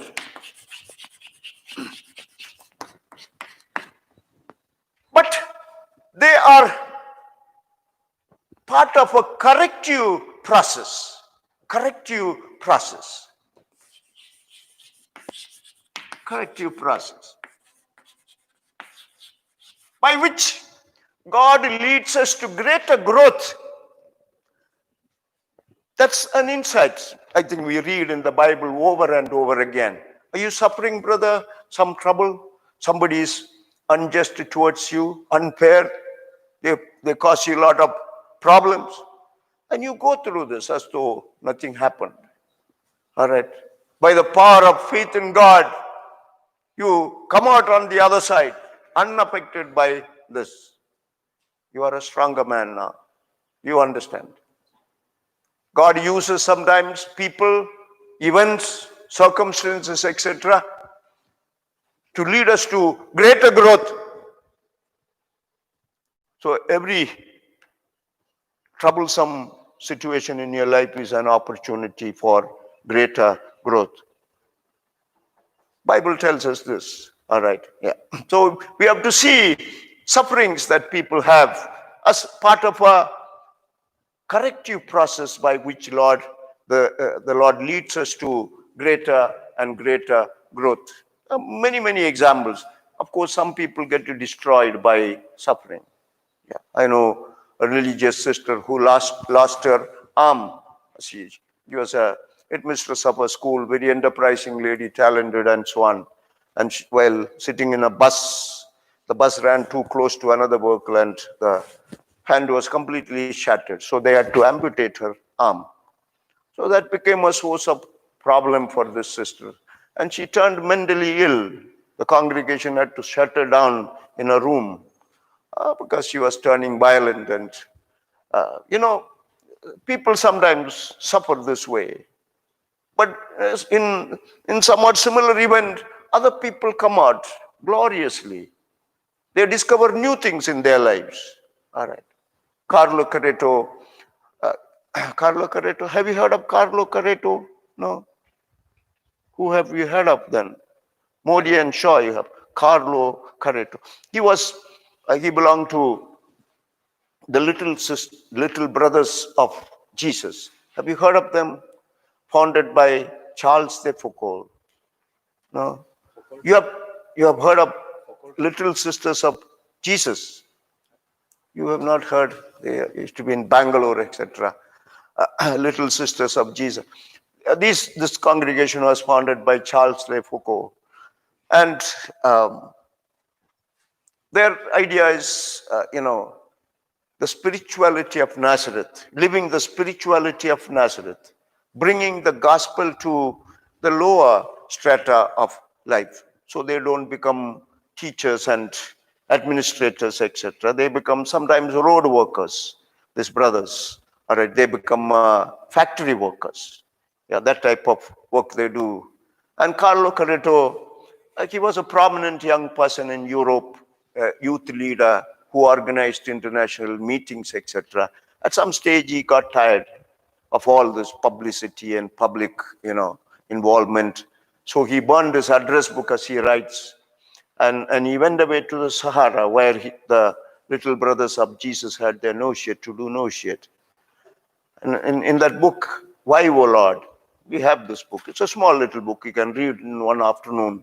You can read that book. Very, very beautiful book. It's written, to suffering people out of personal suffering. Carlo Carretto is writing, and he's saying that while he was in the novitiate, God gave him a vision.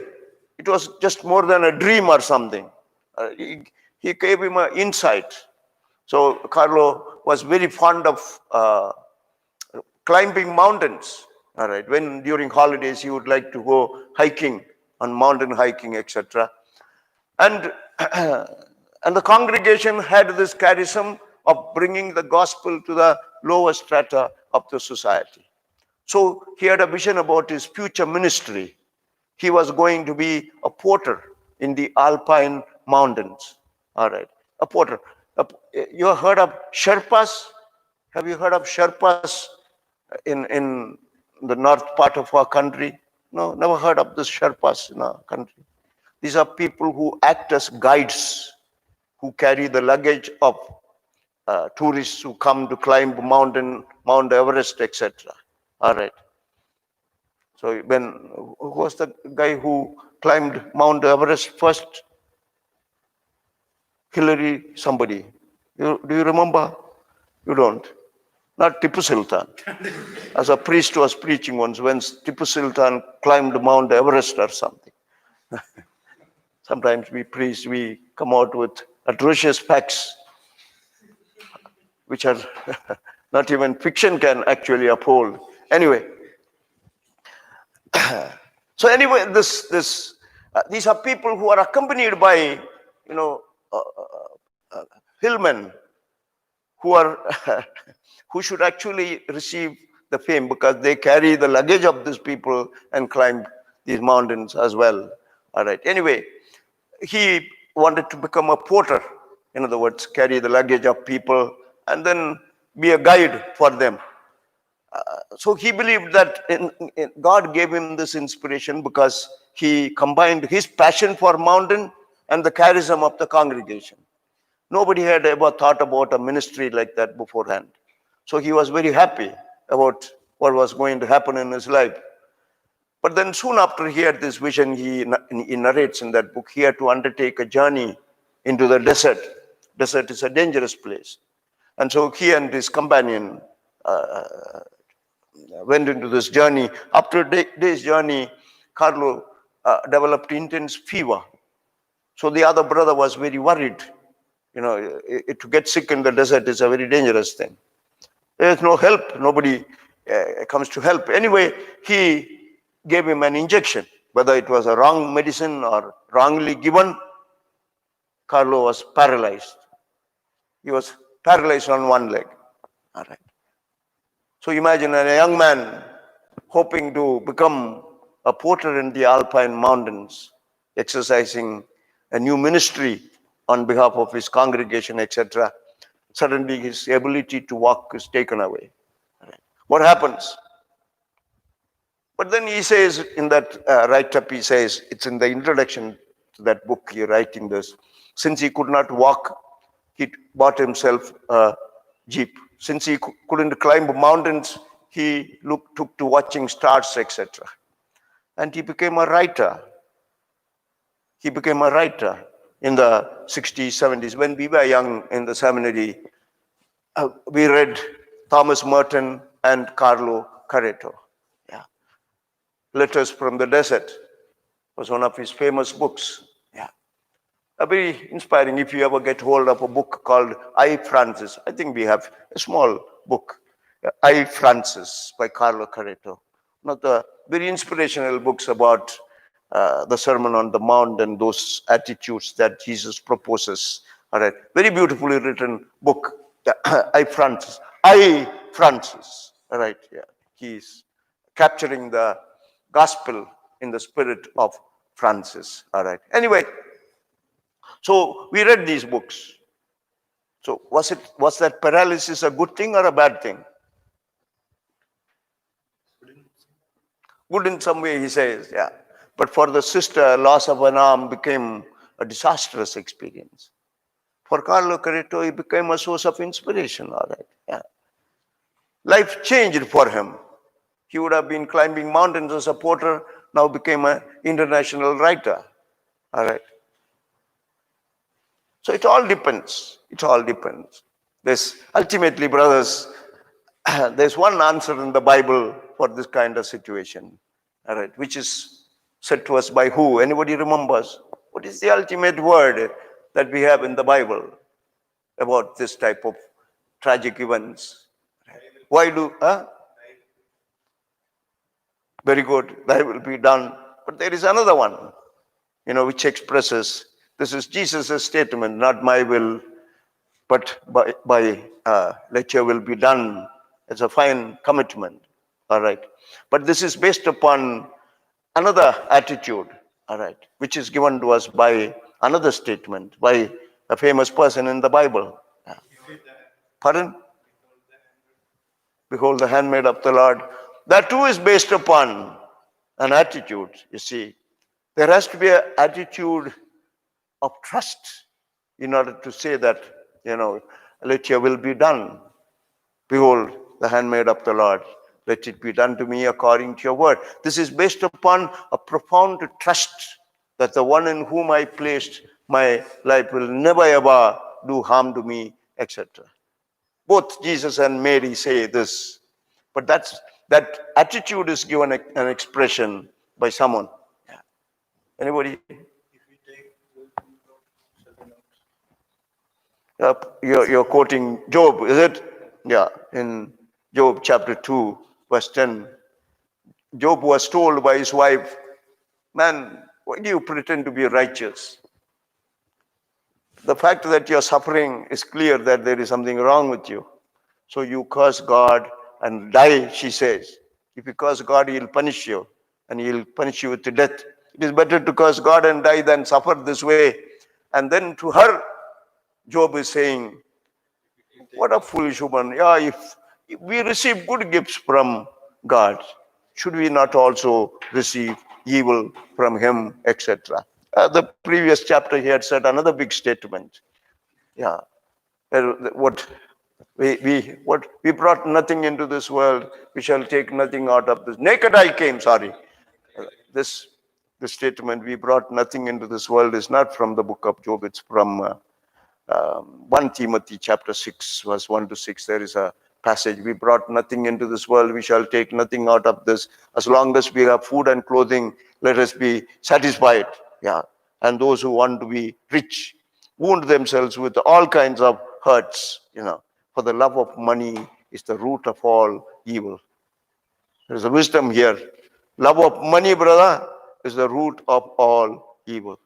And that is working in his heart. Yeah. Not in your pocket. All right. Anyway, gentlemen. But Abraham walking up a hill in the land of Moriah. All right. He was asked by the question, Father, this boy was asking, we think he's a boy, but according to, if you put the chronology in order, Jacob, who was Isaac, sorry. As Abraham walked along with the son, Isaac should have been about 31 years old. All right. And he took him up for sacrifice. Yeah, but we usually think of it as a boy, young lad walking. He asked his father this question. We have the fire, we have the fuel. Where is the lamb of sacrifice? What did Abraham say? God will provide. God will give. All right. I think that's a final statement about this. When you can rely on this, God will provide. You can say, let your will be done. All right. Let your word be fulfilled in me, etc. Because you trust that God will provide. In the end, I think that's a very beautiful statement. A human experience given expression beautifully by this old man. So I was saying that the third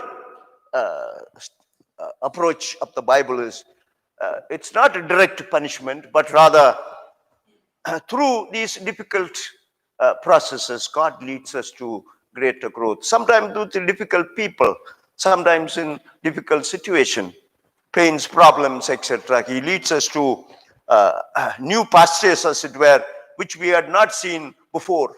So when we can journey in the strength of that statement that Abraham made, Isaac was the only son he had. He was the fulfillment of a promise. I will make of you a new nation. I will give you a new land. I will give you a new name, a new blessedness. All this was going to be fulfilled through this son who was walking beside him. All right. And then God had asked Abraham to sacrifice this and kill this brother. Offer me the son as a sacrifice. And Abraham was going to do this. So the question was, how is God going to fulfill all those promises? How is he going to make me a new nation whose numbers will be as many as the grains on the sand of the shore? Grains of sand on the seashore, as many as the stars in heaven, etc. How is he going to fulfill all this? But his response was, God will provide. And when a person, kind of rests his life on this, then you can see this, that sufferings actually are part of, process by which God takes us to the other side. Sometimes through life, he takes us to the other side. Sometimes even through death, he takes us to the other side. And finally, in the book of Isaiah, chapter 53, 1 to 12, etc., already 52:13 onwards, 53, 1 to 12, you have a passage there, the last of the suffering servant of Yahweh. So according to that song, the sufferings of the innocent are vicarious suffering. Vicarious suffering, the innocent suffer on behalf of the wicked. Vicarious suffering. Vicarious. Vicarious.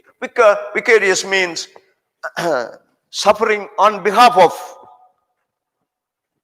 Just like you have the vicar of an office bearer, the bishop and his vicar general. All right. Yeah. It is said a bishop and his vicar, all right, they were taking a ride, and then they, it was a hot day, and they found a pool by the roadside, and they went in to have a dip, and the bishop accidentally slipped, and he was about to drown, and so the vicar general actually rescued him. He was a good swimmer. He rescued him. So when they came home, the bishop was very grateful. He said, "You saved my life. Ask me anything, I'll give you." And he said, "Please do this for me. Don't tell the other priests that I rescued you from drowning." So that was what he wanted. Did you understand? You didn't. Don't tell the other priests of the diocese that I rescued you from drowning. All right. Yeah. That's a great favor he wanted. Susai Raj, you didn't understand. You do not know anything about clerical jealousy. No. So the priests They were all antagonistic towards the bishop.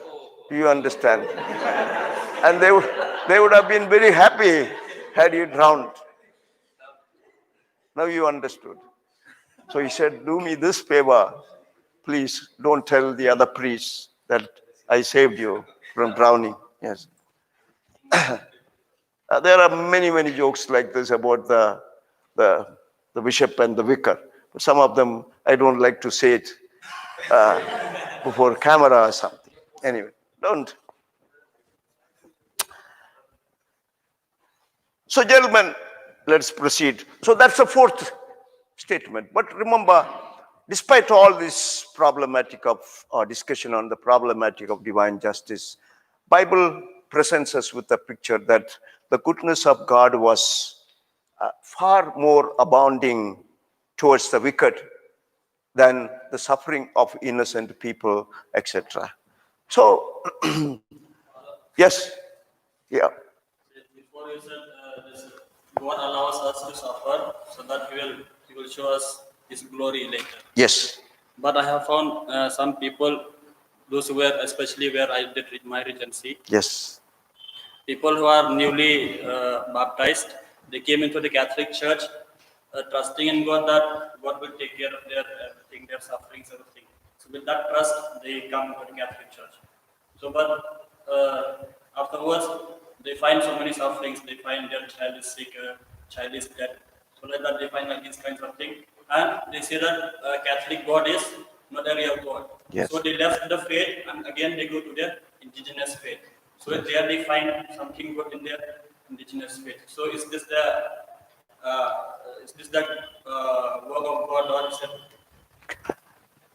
it? See, this is perhaps not a right presentation of faith. Do we become, Christians because God heals us? That's a kind of presentation which is not correct. See, God revealed Himself to us in Jesus Christ in order to give us good health or in order to keep us from evil. Why did He, come among us to dwell among us, brother? Ultimately, what it is meant for? To make us to be like God. All right. Pardon? Understood by the healing of sick. Those were the signs. Signs. That's not the reality. Do you understand? The reality is that people become godly, God-like people. Jesus Christ came to this world to make men godly, not to bring good health and work miracles, etc. He did work miracles in order to reveal the presence of God. That's why Jesus was insistent that you have eaten of the bread. That's why you are seeking me. In John's Gospel, chapter 6, he confronted that crowd which was seeking him. You come looking for me, not because you have seen a sign. You ate up the bread and you want more bread. You want more miracles. That's why you are seeking me. All right. Not because you have seen sign. Had you seen sign, you would have gone home in gratitude, knowing that God is here with us, among us. Yeah. Let us allow Him to take hold of our hearts, rule our lives, and turn our lives in godly ways. That is what they would have felt had they seen the sign. Do you understand, brother? Messianic times were marked by performing of signs, true. The healing of the sick, the opening up the eyes of the blind, making lame whole, cleansing of the leper, and even raising up the dead. True. That doesn't mean now Messianic time had to do with the protection of human beings from all evil. Lazarus was raised, he died again. Do you understand? This is not the final resurrection. Jesus came, right? Not to protect. See, this is a wrong presentation. I live, in a charismatic retreat center. All right. I always question this. People are coming all the time, Hindus, other people. They believe they are possessed and they come to us, please pray. And they come from far sometimes. Yeah. And they come, we pray. Sometimes they get well, all right, and they go away. And next time they get sick, they come again. Is that all God is about? Is that the revelation of God in Jesus Christ, brother? Since it also an example of Hindus, I have seen also some casting out Yes. because where this man is Catholic and woman is Hindu, so they are not able to live in Peace. peace. Yes. In some situation, It's the same what he's saying there. You see, the conflict comes in because we come into baptism, because those who presented us, catechized us, believed that if you join Christianity, God will protect you from all evil. All right. For simple people, we have to say like this, no, Father. For educated people, okay, we But explain. I really don't think you should present this way. Does it really matter that you baptize them today? Can we call them to be godly? Can we teach people that it is possible for us to live humanly? That we can be loving one another, charitable to one another, as God Himself is love. We can forgive one another 770 times. All right. We can deal with our anger within ourselves. We can become free within ourselves. Can we catechize people this way, brother? Is it not possible for simple people to understand this? Jesus prayed to the Father, Father, you have hidden these things from the wise and revealed them to little ones. See, this is a wrong presentation. The gospel is not about increasing numbers in Christianity. It is making this world godly. There's something wrong in our evangelization process. We are not about adding to numbers of Catholics in the world or Christians in the world. We are into the business of building human character. That's what Jesus came. Read the Sermon on the Mount. Yeah. What is Jesus saying? That He will protect us from healing and keep us healthy? When He spoke about, I came that you may have life and have it in its fullness, was He saying that we will be protected from all ill winds of this world? Or is He saying that it is possible to live? We see all the miracles of Jesus. It Yeah. is related to healings. It is, We preach it is. to people also. We preach the miracles of Jesus. Yes. He healed people. He raised them from dead. Right, that's right. There are two settings. Sometimes healings were done to evoke faith in the hearts of people. All right. Sometimes it is because of the faith of the people healing took place. Your faith has healed you, Jesus would say. Not my faith, not somebody else's faith. Your faith has healed you. What is faith then, brother? Jesus did not work miracle because they have no faith. So in that connection, we can connect them also. That's right. Sometimes He said He did not do. In Nazareth, we are told. Is He not this carpenter's son? So because of the lack of faith, He didn't do any miracles, etc. People, they knew Jesus. Who? They knew. In Nazareth. They knew it was carpenter's son. Yeah, but in this case, these people don't know Jesus. What we preach to them only. That's right. So preach to them correctly that God came to us, that our lives may become godly. We are saying God came to us to heal us from sickness, to take away our troubles. That's not true. Our God came to suffer with us. Jesus was not saved from troubles in His life. Falsely accused, wrongly sentenced, unjustly crucified, yes, condemned, and then, killed on the cross. This is our God, man. This is not protection from illness, healing from blindness or something.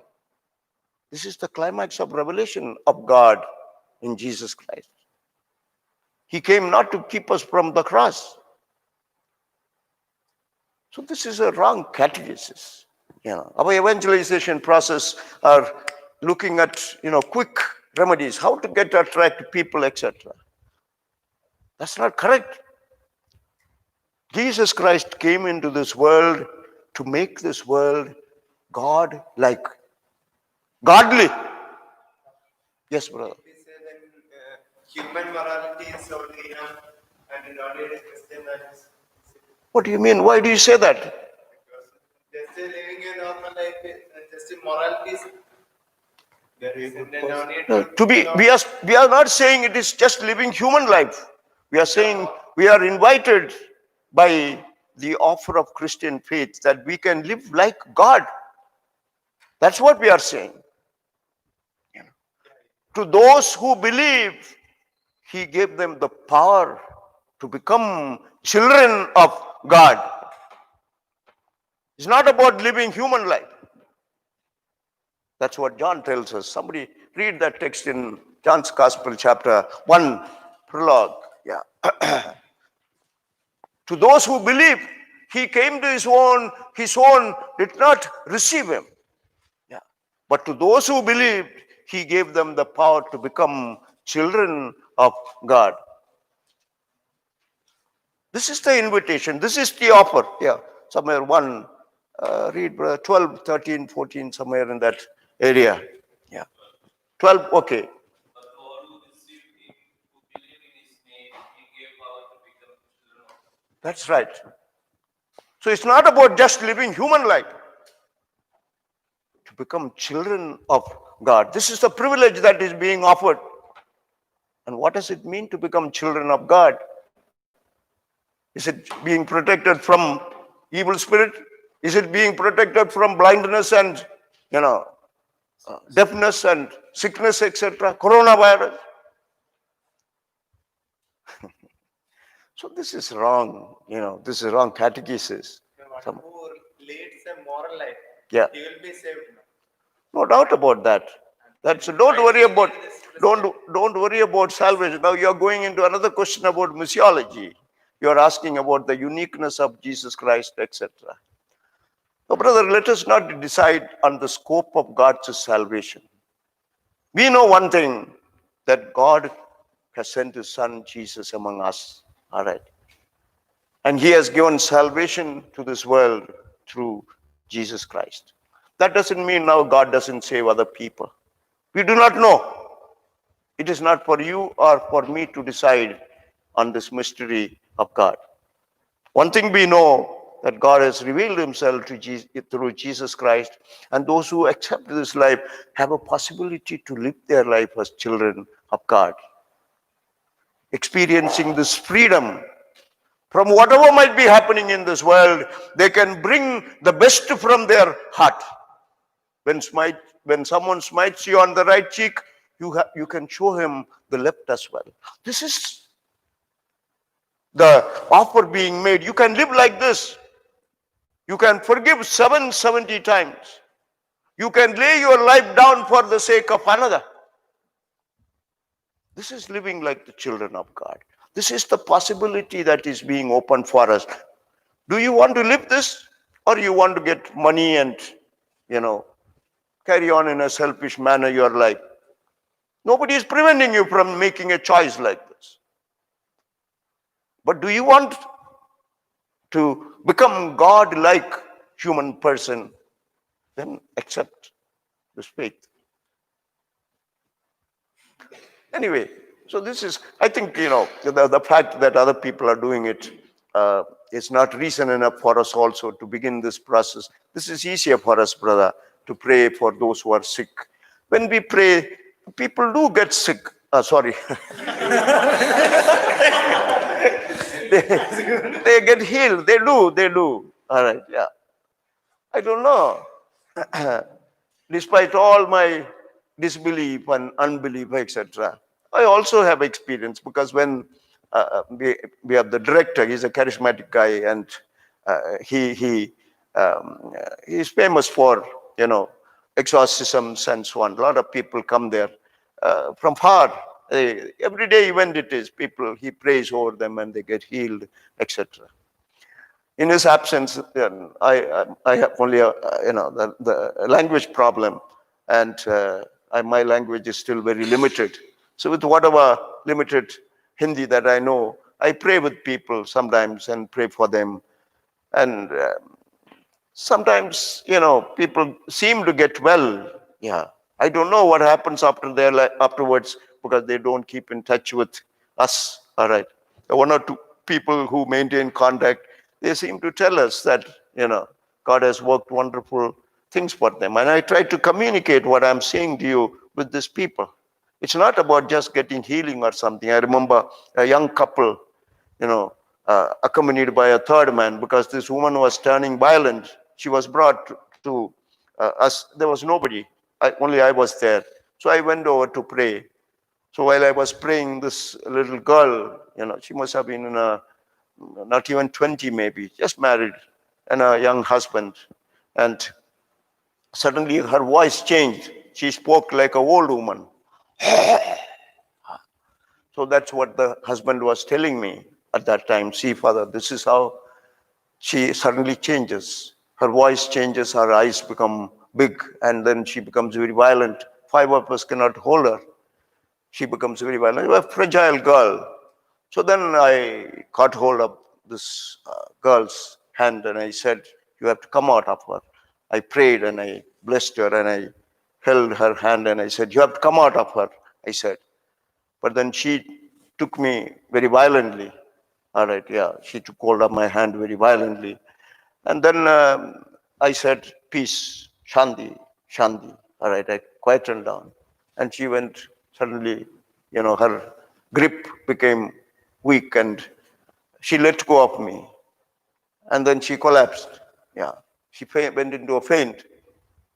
So I called for some water and poured on her, and then a continued prayer for some time, and then they went away. Yeah, she felt relieved. Now we don't know whether she was healed or not, whether the booth came out of her or whatever. First of all, was there booth at all? Yeah, I don't know. You see, in villages, people are possessed. In towns, they suffer from mental illnesses. All right. Yeah. Now, whether it is possession or mental illness, I really do not know. But it's also true that there are possessions, no doubt about this. All right. Because even great, pardon, pardon me? In Bible also there are some instances Yes. where Jesus Yes. cast out the demon. No doubt about that. And often those incidents, if you read them carefully, they are little psychosomatic illnesses. All right. Often the healings that Jesus performs, especially driving away demons, etc. These are some kind of psychosomatic illnesses. Or in Mark's Gospel, we read in chapter 9, we read about that epileptic son who could not be healed by the disciples, but Jesus, prays over them, and then of course he heals, etc. And the Father making a statement. What statement does he make? Yeah? No, that's not the.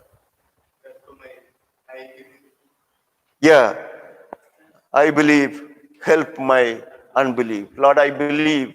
Help my unbelief, etc.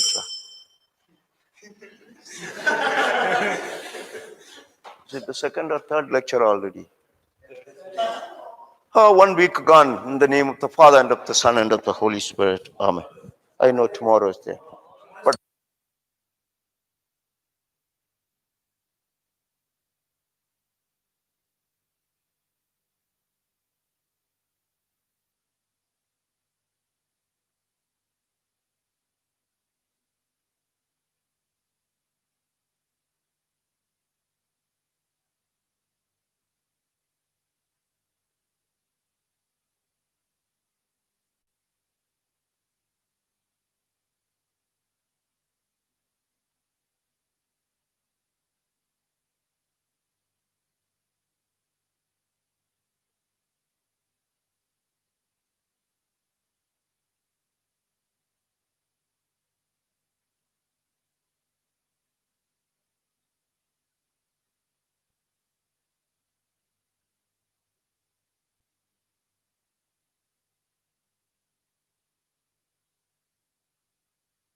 So, gentlemen, any questions you want to ask? This time in methodology. I know about God's justice, mercy, etc. We'll have a lot of questions. Yes, we'll have. I cannot solve all the problems. Yes. Is there a single methodology for all? No, there isn't one. Every university, every institution has its own. We have studied already 2-3 types of methodology. Pardon? We have studied in our during present time. We have studied at least 2 or 3 according to the professor. That's right. Now we again it is a bit confusing when we. Every institute will have its own methodology. We have to learn that. There is no other way. So if you are writing, for example, to theological studies, you write an article, you have to follow their methodology. Yes, yes. We have a single one or like that. Now, Not now. but who will agree on this? Everybody has got their own opinions about. Those All right. writing very famous books, publishing all over the world, and which kind of They follow their own methodology. Yes, they would have accept one of these. There are certain strands of thought. Many of them follow just numbering system. But it's not helpful to the reader. They have what we call a list of books at the end, numbered list. All right, and so they would write number 5. All right, page number so and so. So then the reader will have to go to the number 5 in the bibliography and then see what the details are about. You understand? So that's easier for the writer. You don't have to worry about anything. You only have to compile a list. I would suggest you, when you are researching, you can do that method. When you, in your course of time, when you get a book or article, etc., you can write that down, article in one paper, books in one, and give it a number. And so when you come to read the material from here, every time you don't have to write the author, title, etc. You can give just the number of the book in your list. All right. So you can go back to the list and say, yeah, this is number 15, which means this material is taken from this book. You understand? You can compile that for your personal purposes, but it's not very useful for the reader. This methodology is better. All right, at the end, the person knows where the material is drawn from. All right, you have, where is it taken from? Immediately. It's a little laborious for those who write. Yeah, when you have to keep repeating certain things, it's a little difficult, especially when you come to Vatican Council documents and encyclicals of popes and so on. When you come to this, it's a little repetitious. I don't think that this methodology is perfect methodology or something. This is something that I designed after studying various methodologies. I thought this might be the easiest for the reader. That's why I put together these notes. All right. So you have to, as long as you are here, you have to learn this one. Afterwards, you accept whatever methodology. Last year, it was another thing. The dean was teaching them another methodology, I heard. Father Anthony Das, he liked another methodology. All right, but then I was told by the dean to continue with this.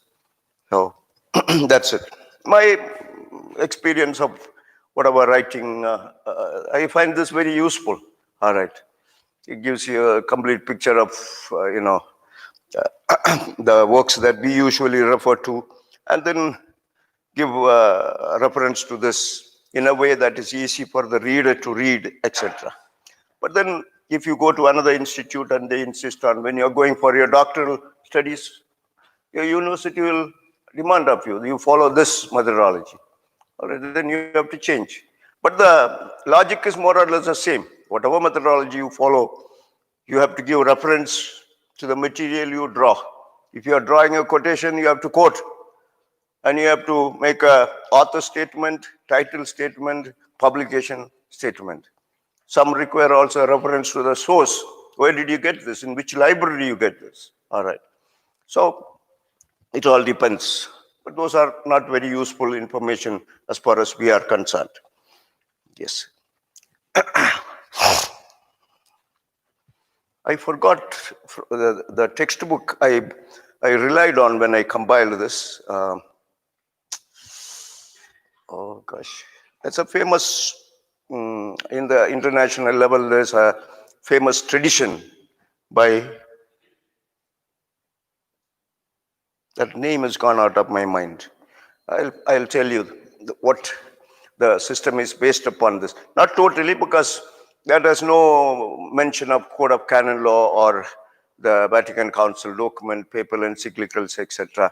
And some, even in the books, etc., I have made some modification from my own, perspective. When you come to referring over and again, the original tradition suggests something else. They have changed a little bit. Yeah. Anyway, this is valid for this institute. All right. When you write something, follow this methodology. That's all. Who's reading? Yeah, brother. Cyril. 3.8. Yes. In the case of citation from a book review in a journal, footnote, divide Frank Father, comma, review of the disabled state, comma, by Deborah A. Stone, comma, in Social Service Review 59, open bracket, September 1985, close bracket, column 524, full stop. Do you understand that? Have you seen this theological journals? Have you looked into theological studies or concilium or whatever? Have you seen any of these magazines here? You have not looked into any of these. But somewhere you have seen, at the end of a magazine, there's a section called book review. All right. So you get sometimes good information from those books which are reviewed, and you are taking material from that book review. All right. It's not an article. It's a book review given by an author. All right. Whoever.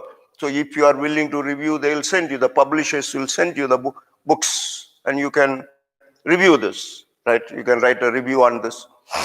Yeah. So you are taking your material from a book review. Okay.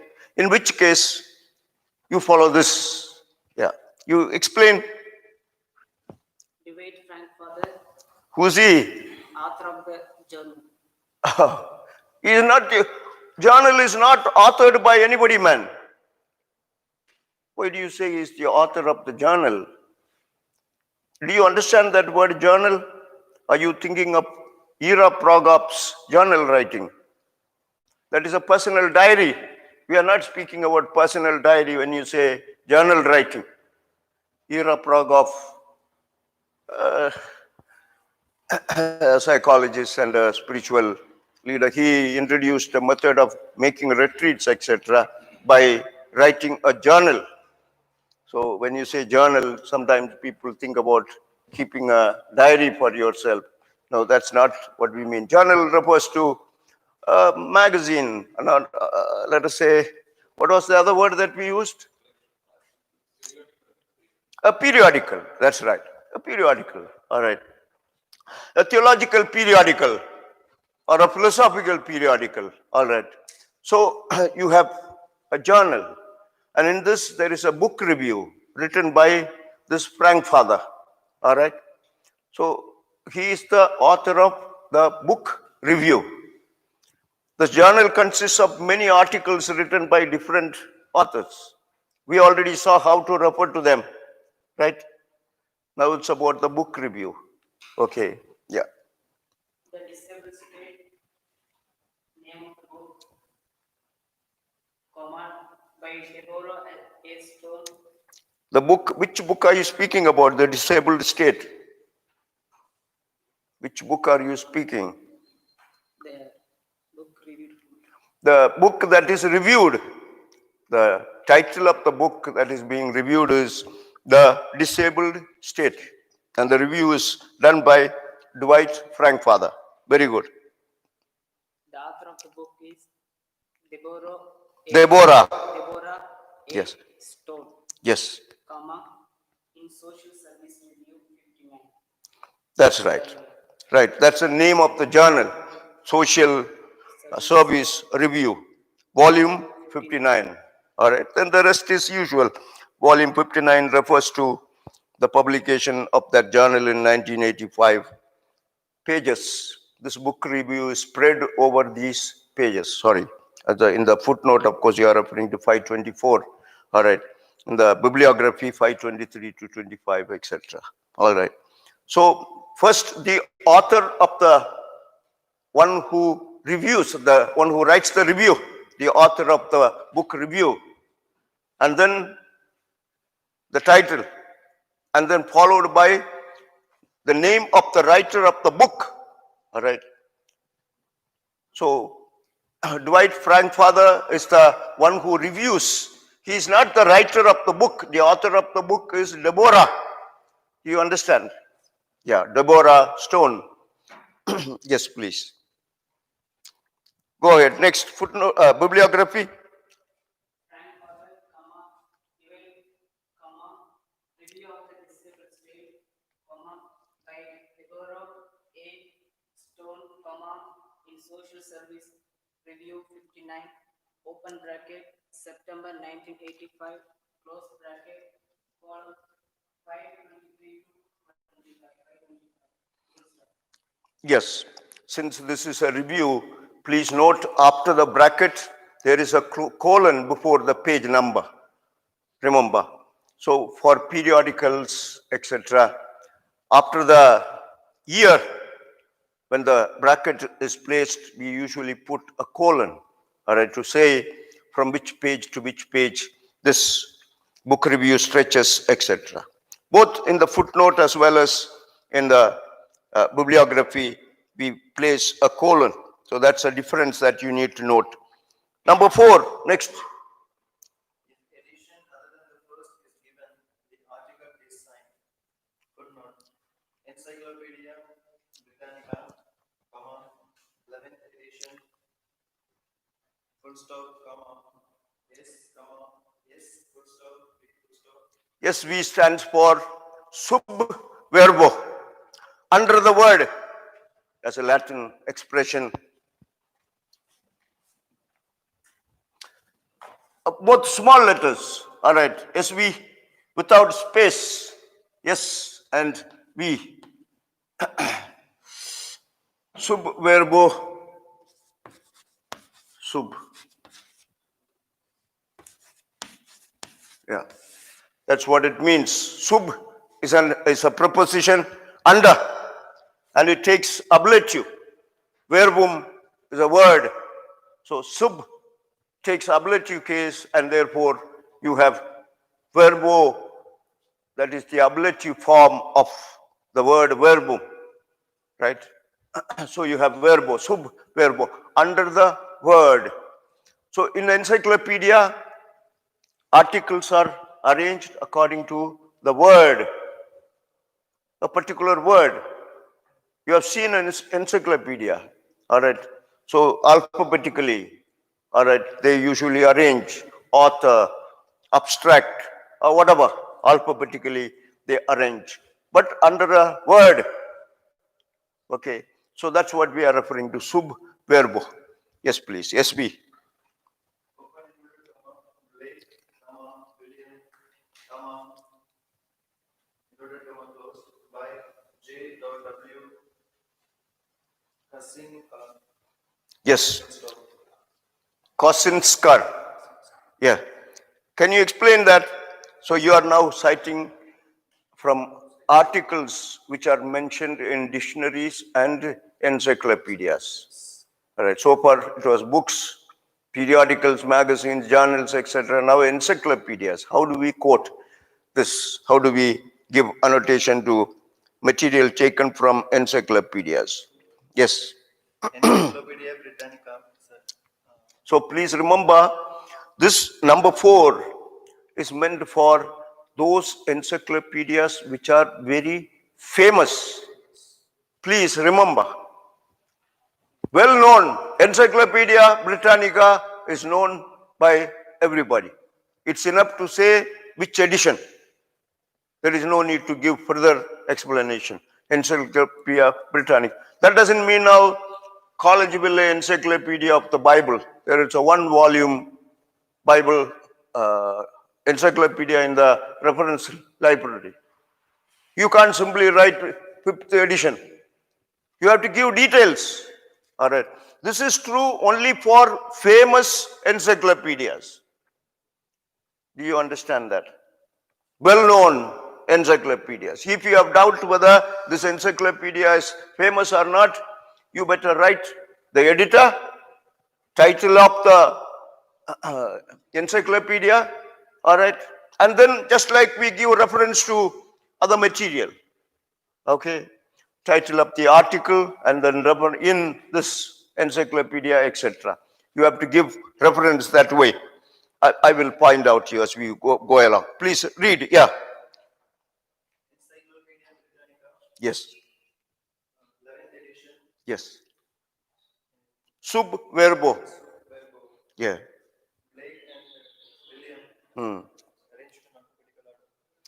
What is this? Blake William. What does it mean?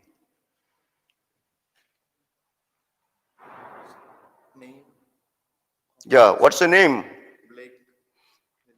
His surname. His name is William Blake. All right. Tiger, tiger, burning bright in the darkness of the night. William Blake's poem. Yeah, you never heard about William Blake? No. Have you heard? Yeah. So, but here his surname is placed first. Blake. All right. Yes, because it's an article. This is an article in encyclopedia, and therefore the encyclopedia is listed according to some word. So you want to find something about William Blake. All right. So you go to the encyclopedia. Where will you go? Go to W or B? Blake, surname, right? So you find the article listed under the word Blake William. So since it's a name, it's separated with a comma, and since it's an article, it's a title of an article, and they. But it would be given in this title only. You will read about William Blake in this word, under this word, William Blake. There is no other title. This is the title of the article in the encyclopedia. Have you never seen an encyclopedia? We have referred that type of we have not referred to the encyclopedia with the title, and one or one page will be there. An article you are speaking. This type we never referred. What do you mean? It's not I. If you take a dictionary, Oxford Dictionary, all the words are arranged one after the other, right? So if you are giving reference to Oxford Dictionary, how do you say look for an article or something? No. There's a word, all right, under which noun, verb, any other thing, any other detail, different meanings are listed. So the entire article under that word would be listed under this word. All right. So whatever they are writing in this encyclopedia about William Blake would be under this article, Blake William. If there are many articles. What do you mean many articles? Blake and Williams, they have written many articles. If there are many people called Blake William, they'll indicate that. Pardon? One person has written many articles. This is not his article, man. We are not speaking about article written by William Blake. We are speaking about an article about William Blake. See, you go to an encyclopedia, you come across this word William Blake somewhere. Now you wonder what is this William Blake? And you want to find out. Of course, today you can go to the internet. In those days when there was only mosquito net. All right. So we could not go anywhere. We went to the reference library where you could find an encyclopedia. And you looked around. So William Blake. So first we would go and look at that volume W. Encyclopedia Britannica, W where it occurs. You take out that and you look and it is not there. So then you know maybe they have listed it under Blake. Surname is Blake. So you go back to that volume and pull out Blake, and then you look and then you find Blake William. All right. And under this they won't be listing his articles. What he wrote poems. But they would say from which year to which year he lived, what are his major works, where did he live, some analysis about his life, etc. Do you understand? You thought what? This is an article written by William Blake, is it? Okay. So this is information about something you want to find, and this information would be listed in encyclopedias, dictionaries under a word, right? Do we have Encyclopedia Britannica here? I think they didn't bring here. They kept it in Nagpur. They were supposed to have brought here. They did not bring. Some books they brought, the rest they kept there. There may be one volume, I think, here. Whatever. Otherwise, I could have shown you straight away. But we don't. But we have other encyclopedias. All right. Yeah. If you go look at the encyclopedia, you would have words listed, right? So under the word William Blake, you will get information about William Blake. Not, they won't give you a bibliography of William Blake, what he has written, etc. So that, yeah, they might mention some of the major works that he wrote, etc. They would tell you that, yeah. Go ahead. Yes, Savio. In encyclopedia, the name will be given as William Blake. Its first name is coming. No, his name is William Blake, and they are listing it with the surname first. Yes, Blake William. So it would be difficult for us. We'll have to find out. No. So we have to, when we search for it in encyclopedia, we have to search William Blake. No, Blake William you have to look. Because there might be many Williams, you know. So Blake, there will be only one. Even if there are more Blakes, they would give you, you know, whether when you look at it, you will know this is a poet we want to research, or some other Blake who has lived elsewhere. All right. Usually by surname. But it will be given like this only in the encyclopedia. Encyclopedia, Blake William, that's all. So under A, there will be many words, you know, abacus or whatever, now, a listing of words under which whatever information they could gather, they would put in under different words. And when you come to B, there will be others, all right, and then Bangkok, or whatever information they have, or whatever is the scope of the encyclopedia, they would include. And then when it comes to the turn of Blake, they would include Blake, comma, William, all right, under which they say, give you some information about William Blake. And sometimes we would be mistaken. We would look for William Blake, W. We go there, we don't find the information, then we shift over, all right, yes.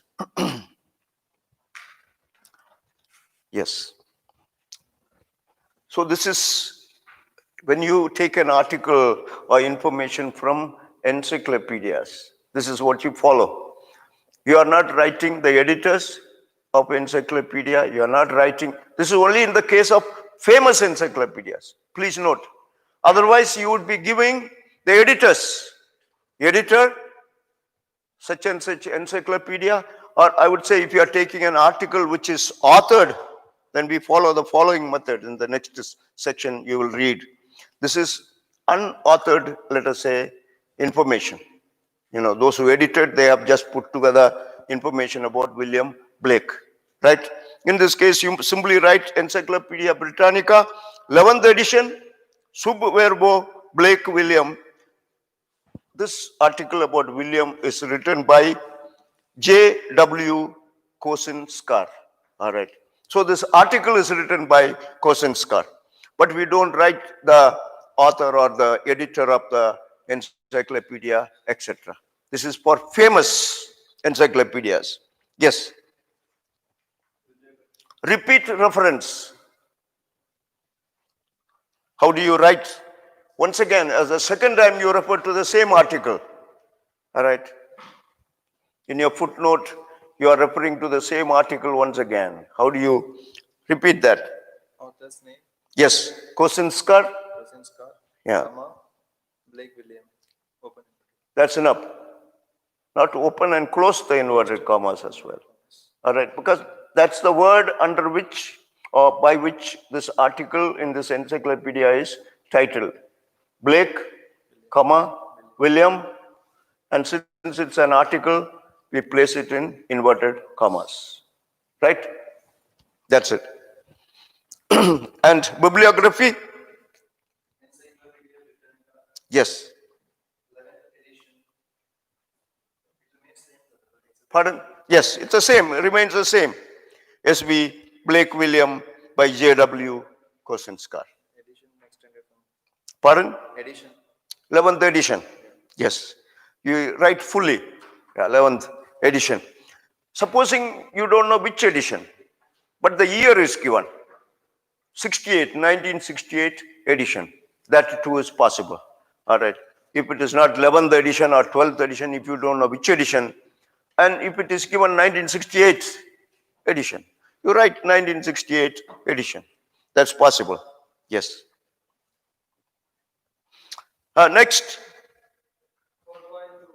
Yes. If no edition number is given and if the article is not signed, footnote, Encyclopedia Americana, 1963 edition, Subverbo, quotation, Cano, Dual, Sebastian, Yes. quotation 2. Right. Do you understand what that's all about? No, you don't understand. So it's the same as previous one. In this case, as I mentioned, which edition is not mentioned, but you know which year this edition was published. And so you have the same kind of statement there, Encyclopedia Americana, all right, 1963 edition. You don't know whether it's the first or third or fifth edition, but you know that this edition which you are referring to was published in 1963, all right? Yeah. So you write simply 1963 edition, sub verbo, all right? Cano Juan Sebastian del. That is to say, it's about a person, Juan Sebastian del Cano, all right? So that's the name of this personality. So his surname is put first and with a comma, but the whole article is in inverted commas. So you get information about this person in this encyclopedia under this word Cano, C-A-N-O. All right. That's what it means.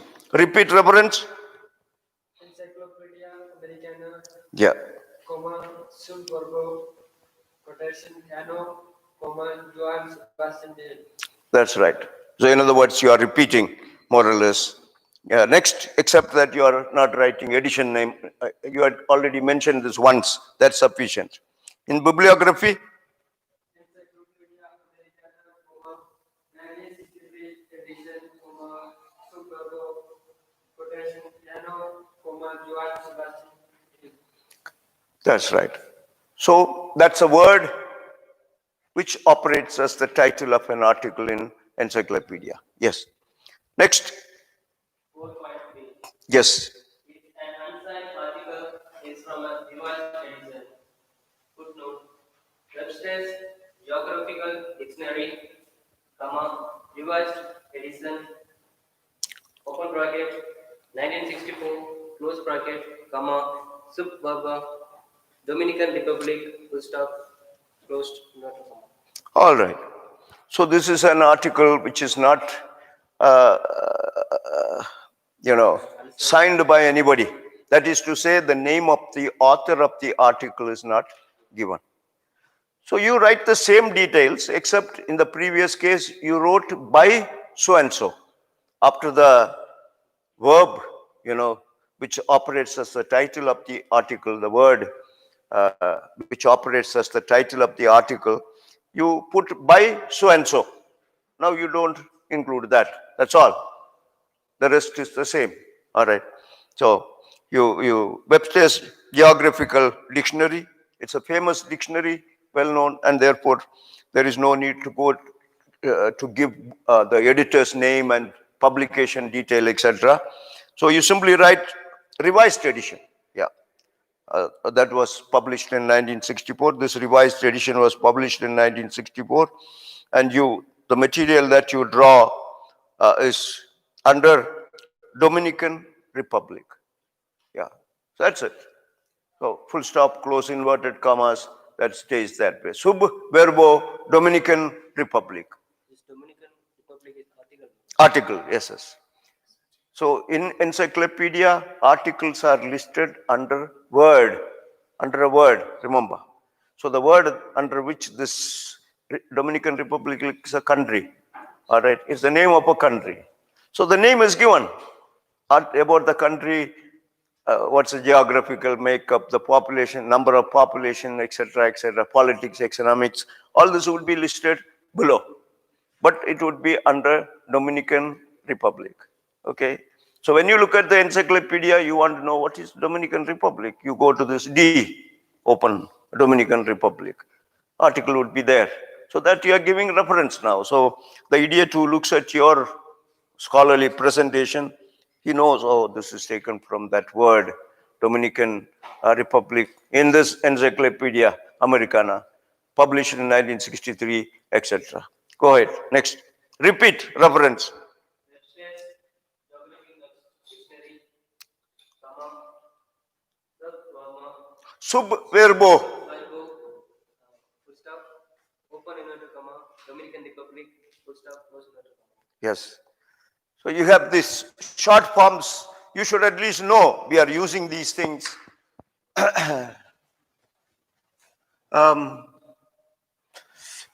What is EG? By the way, these short forms are usually accompanied or preceded by a comma and followed by a comma as well. EG. What does that mean? What's the full form of EG? Anybody?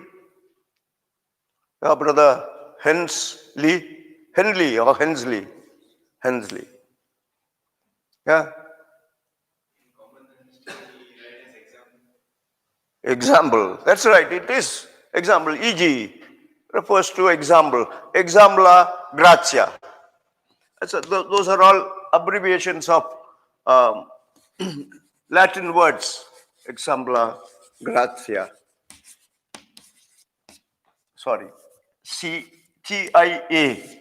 Exempla gratia. That refers to, the one who is teaching you. He gives like a grace, an example. He has given you a statement and you want to illustrate this. He is giving you a kind of grace by example. Exempla gratia. All right. And we usually say that in English, for example. All right. E.g. Then you have IE. IE. That's another short form we use. I.E. Usually preceded by comma, followed by comma as well. When you write these, IE stands for what? Pardon?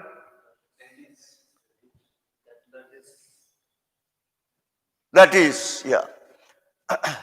Id est. Id est. That is, all right. Id est, that's a full form. What other full form we have? SVB, wrote, sub verbo. Any other full form? Who? ETC, yes. ETC.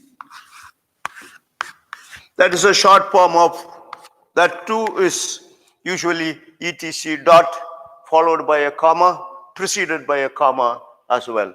That's how you always write those. Et cetera. And others and the like things, cetera. etc.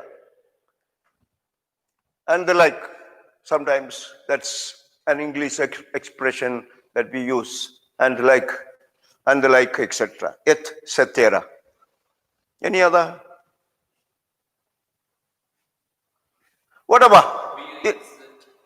SD. When we What? sign SD. Oh, those are all short forms. This is not standard part of methodology. All right, yes. VIZ. Yeah, namely, yes, VIZ.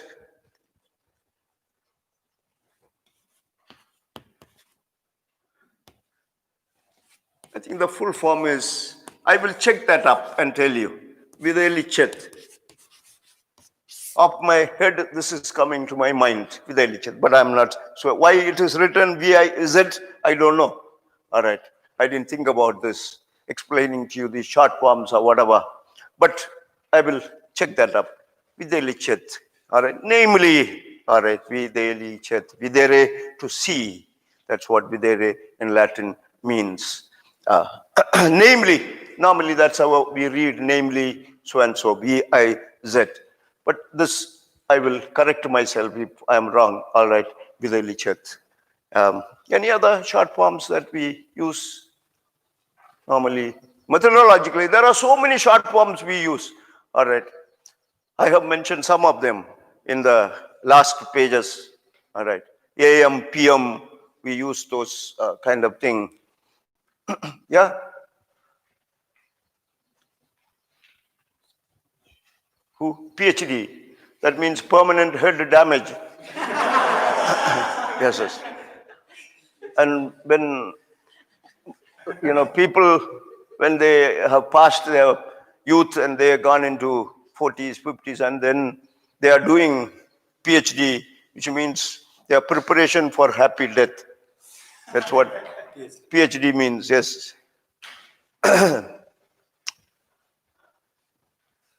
Younger people, when they study, of course, they're getting their head permanently damaged, permanent head damage. Anyway, so these are short forms. But why did we get into this short form just now? We are speaking. I was telling him about subverbo, under the word. Yes. Next. Webster's Geographical Dictionary, Revised Edition, bracket 964, close bracket, comma, sub verbo, inverted comma, Dominican Republic, full stop, close, inverted comma. That's right. So you see, in this case, we are not writing page numbers and this type of thing. Simply, we put the name under which the word under which the article is listed. But gentlemen, if you are writing, let us say, an article referring to an encyclopedia which is not well known, like one volume encyclopedia of moral theology, let us say, written by some author. So then you would be writing exactly like a book. How you would give reference to a book? You would be giving reference. Let us say, Bernard Herring.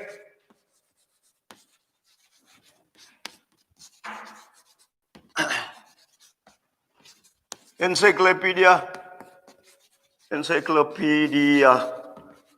of moral theology. Right. Then you give what we call the publication detail. All right. Whatever the place of publication, the date of publication, the publisher, and the date of publication separated by a comma, close bracket. All right. Then you put a bracket, comma, and then you can use this subverbo, SB, and the word, the article's name. All right. So if you are referring to an encyclopedia which is not famous, especially one volume encyclopedias, etc., they cannot be considered very famous encyclopedias. So if you are referring to them, then please put the editor first. If there is an editor, if there is an author, write the author, the title, the publication detail, and then you add sub verbo under the word and give the article title. And then you can also give the page number, etc. at the end. That would be a complete reference. That is not mentioned here. I have not included that. But please note in page 4, number 4, we are speaking about famous encyclopedias. All right, famous, well-known encyclopedias. When you say Encyclopedia Britannica, everybody knows. Encyclopedia Americana, everyone knows. All right. So for them, you give reference in this manner. For those not so well-known, you would include the editor or the author, the title, the publication detail, followed by subverbo and page number, etc. Yeah. Next, please. You are more active in an encyclopedia or dictionary when you compare to one created things. Yeah. Jacob, Samuel L. Pusha, Kabuki Encyclopedia, an English language adaptation of Kabuki, Jiten, Westport, Kande, Pusto, and London, Greenwood Press, 1979, Sugar, Kaneru, Yukusha, yeah. Kaneru, Yakusha. So sorry. Yes. Can you explain that? We are saying here, this is only for bibliographic entry. Remember. All right. So instead of repeating different articles, the name of the encyclopedia for different articles taken from the same, you can put once the title of the encyclopedia and list the articles or the words under which the articles you have referred to are presented. All right. Okay. So that's how you do that. Yes. Encyclopedia. Kabuki Encyclopedia. Main title. Kabuki Jiten. Yeah.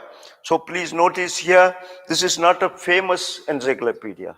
Remember. All right. But still an encyclopedia. And since it is not famous, we have started with the author's name.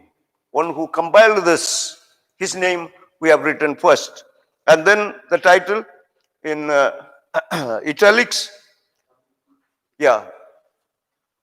So an adaptation of Kabuki Jiten. What is Kabuki Jiten? It's in another language. I myself don't know what language it belongs to. All right. So since it's a title of a book. This is a title of a book in the title of a book. So both are italicized. And therefore, in order to distinguish one title from the other title, we put that Kabuki Jite in inverted commas. You have seen that before. Remember? Okay. And then, yeah, Westport, and London.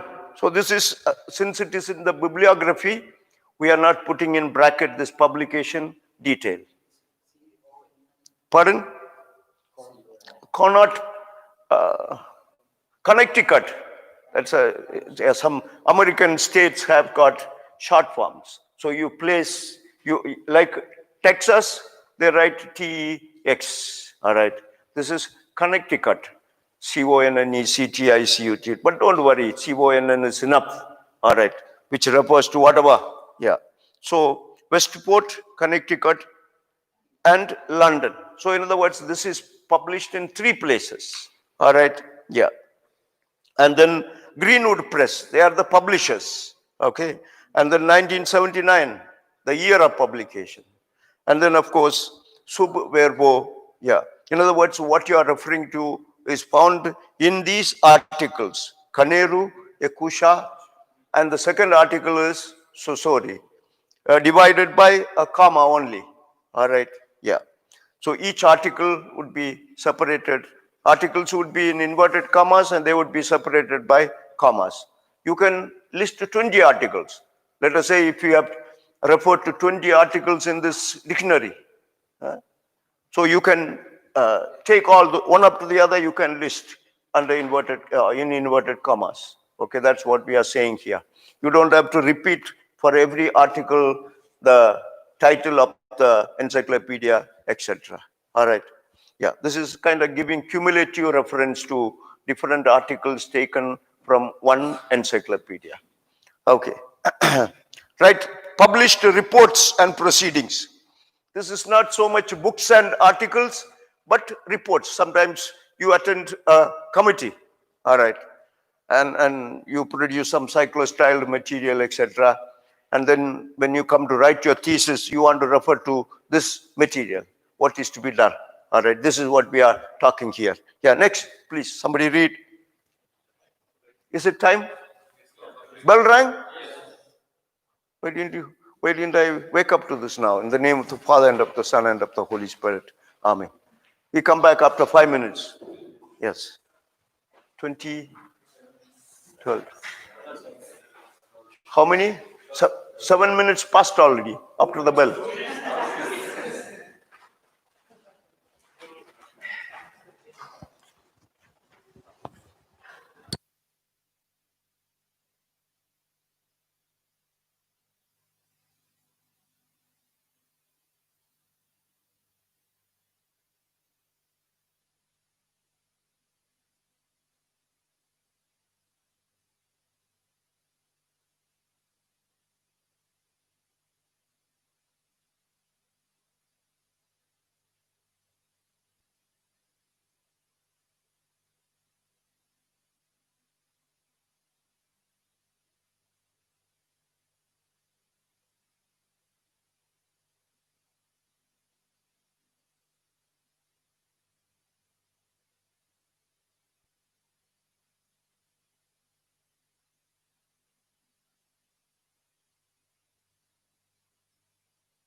In the name of the Father, and of the Son, and of the Holy Spirit. Amen. You don't have to get up each time. First class, when we come together, we stand up to pray. The rest of the time, you can sit down. Otherwise, every time I walk in, my respect is not something that you sit on, that you have to get up and release it. Right? Have you been getting up every time I walk in? Yes, brother. So, in other words, my respect is something that you sit on, so that each time I walk in, you have to get up and release it. Is it?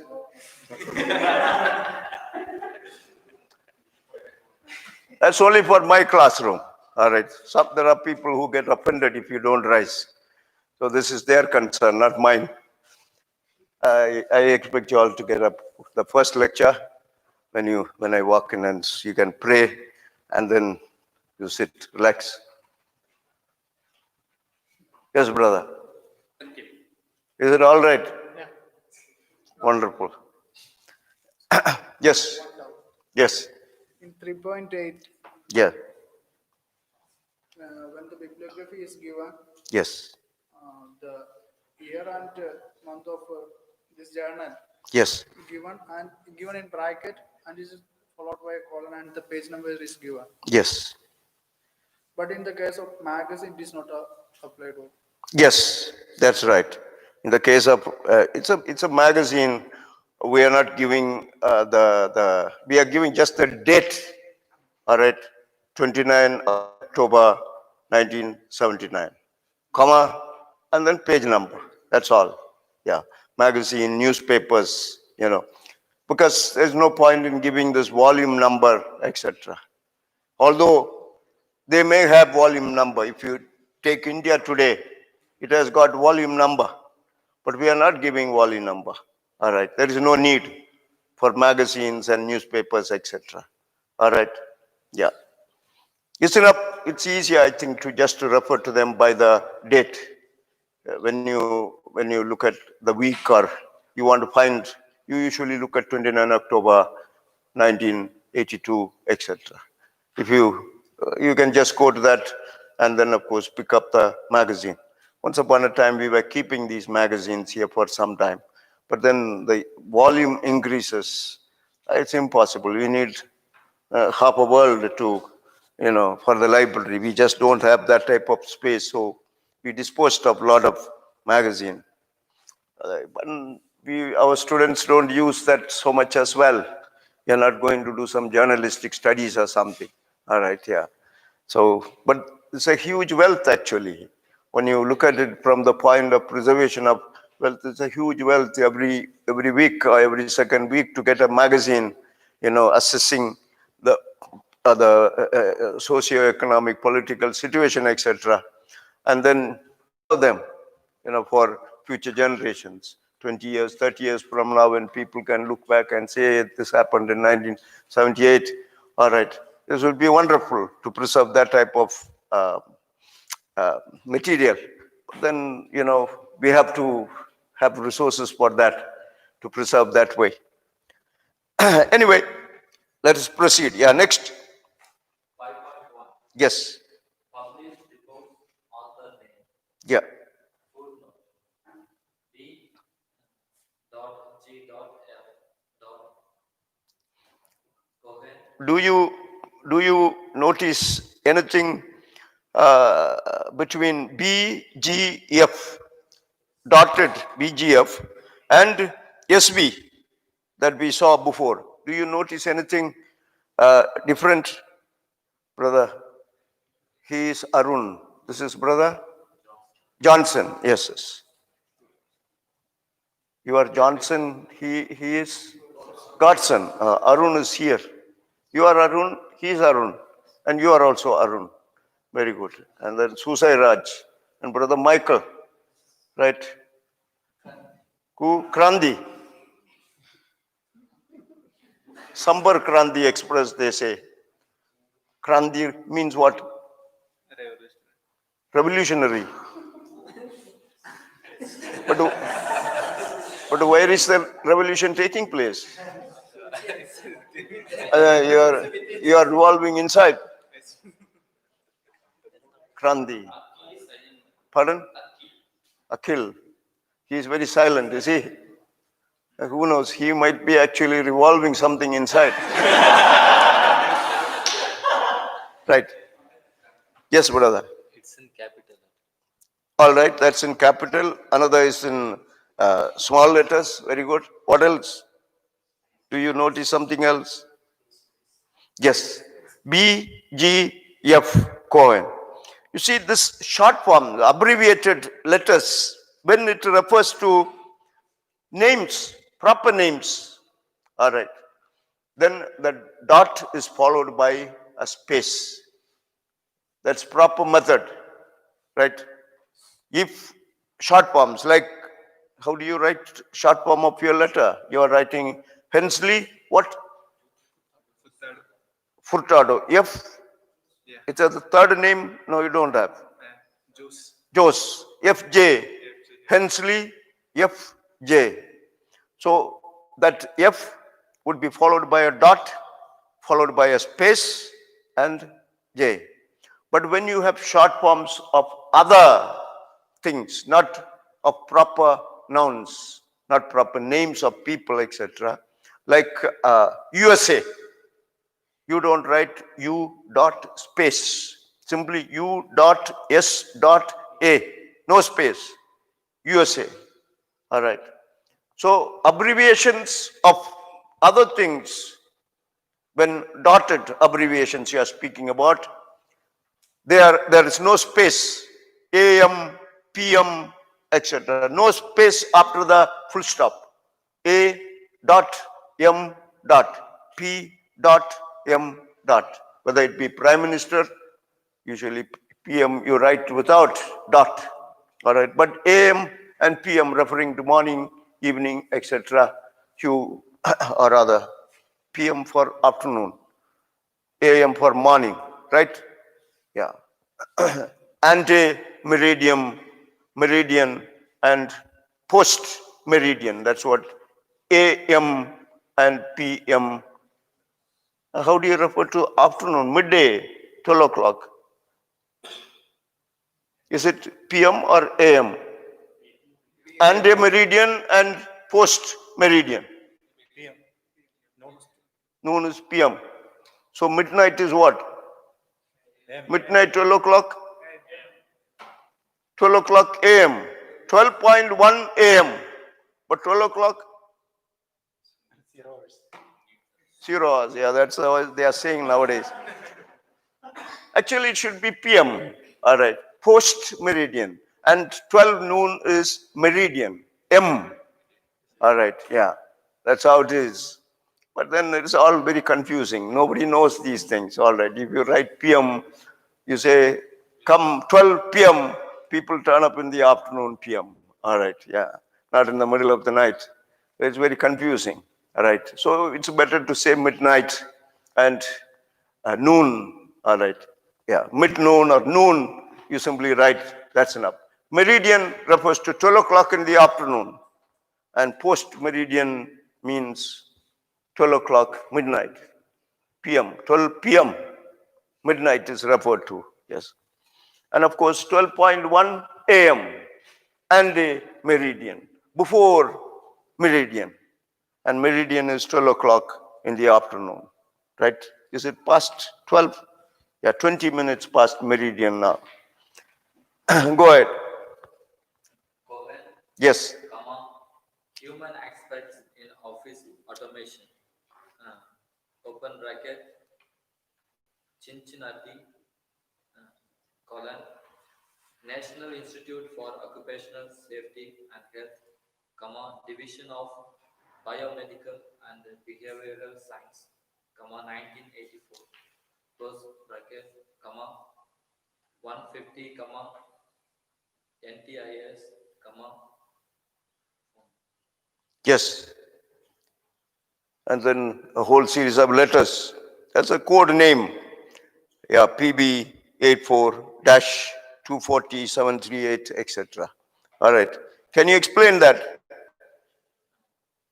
DGF is the surname, Yes. and Cohen is the main name. Yes.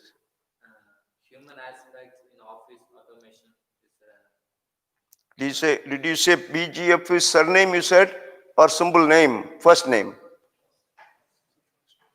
It's a first name, it's not a surname. Cohen is the surname. Yeah, please. Human aspects in office automation is a title of book. It's a report's name, all right. It is now, this report is published in the form of a book. Okay, that's why it is put in italics, all right. So you know that report is a book actually. It's published in the form of a book because the title is italicized, right? Yeah. So human aspect in office automation. And Cincinnati is a place? place. National Institute for Occupational Safety and Health. Yes. Division of biomedical and behavioral science. Okay. Of that institute, which has many divisions, this is one division. All right. They have published this report. 1984, they published this report. All right. And 150 stands for?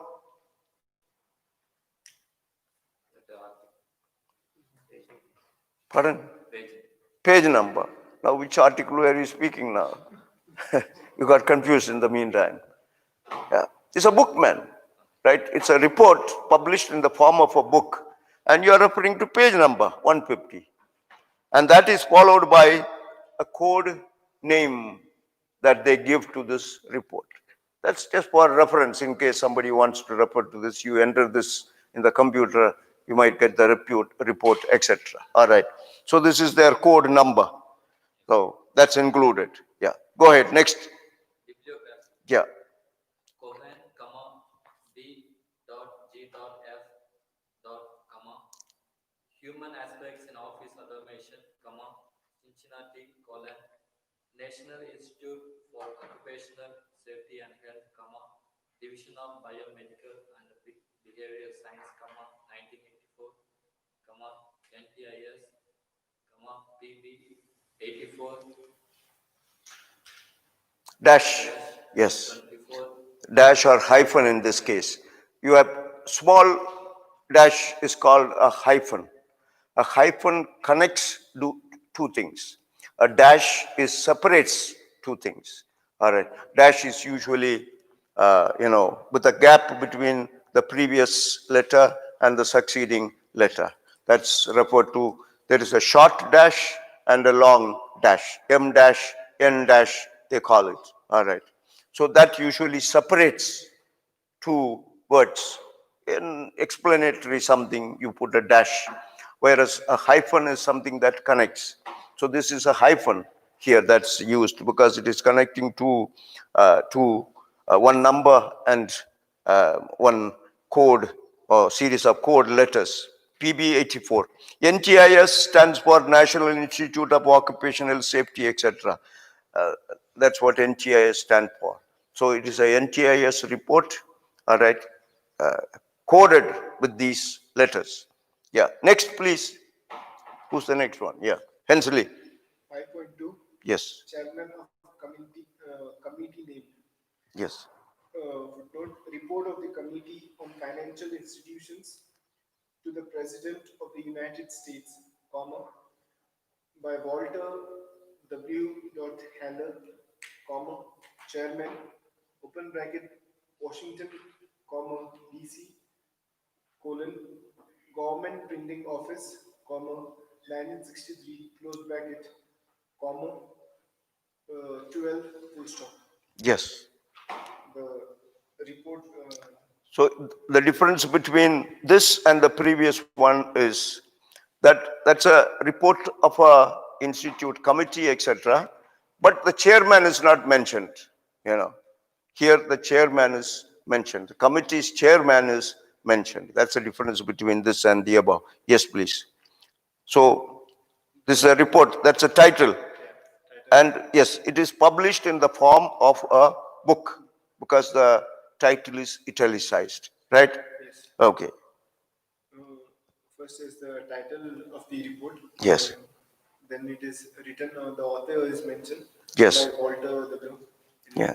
the description is the chairman, Yes, and then publication details. Washington DC is a place, yes. and publish. Washington, D.C. Remember what I said? D.C. is the short form. Yes. All right, District of Columbia, I think that's the significance of that, D.C. But there is no space between D dot C dot. Right, that's something that you can know. D.C., Washington, D.C., USA, or whatever short form you write with a dot. There is no space in between, except in the case of short forms referring to name. What is your short form? Savio. Savio Kurian. Savio Kurian. What's your grandfather's name?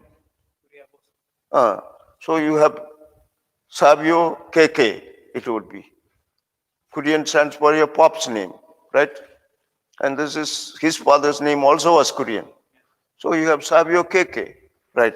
K dot space K dot etc.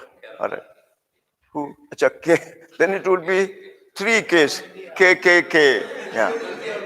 It is better to say we are from India. That's it. So when people ask me, where are you from? I usually say, Bharat, India. All right, yes, from India. Pardon me? Bharat Mata. You become suddenly lover of this Bharat Mata. Very good. Yeah, next. The bibliography Yes, brother. saying the report of the Committee of Financial Institutions to the President of the United States, comma, by Walter W. Heller, comma, Chairman, comma, Washington, comma, DC, colon, Government Printing Office, comma, 1963. Very good. Next. Brother Alok. 5.3. Yeah, published proceedings, author and editor named.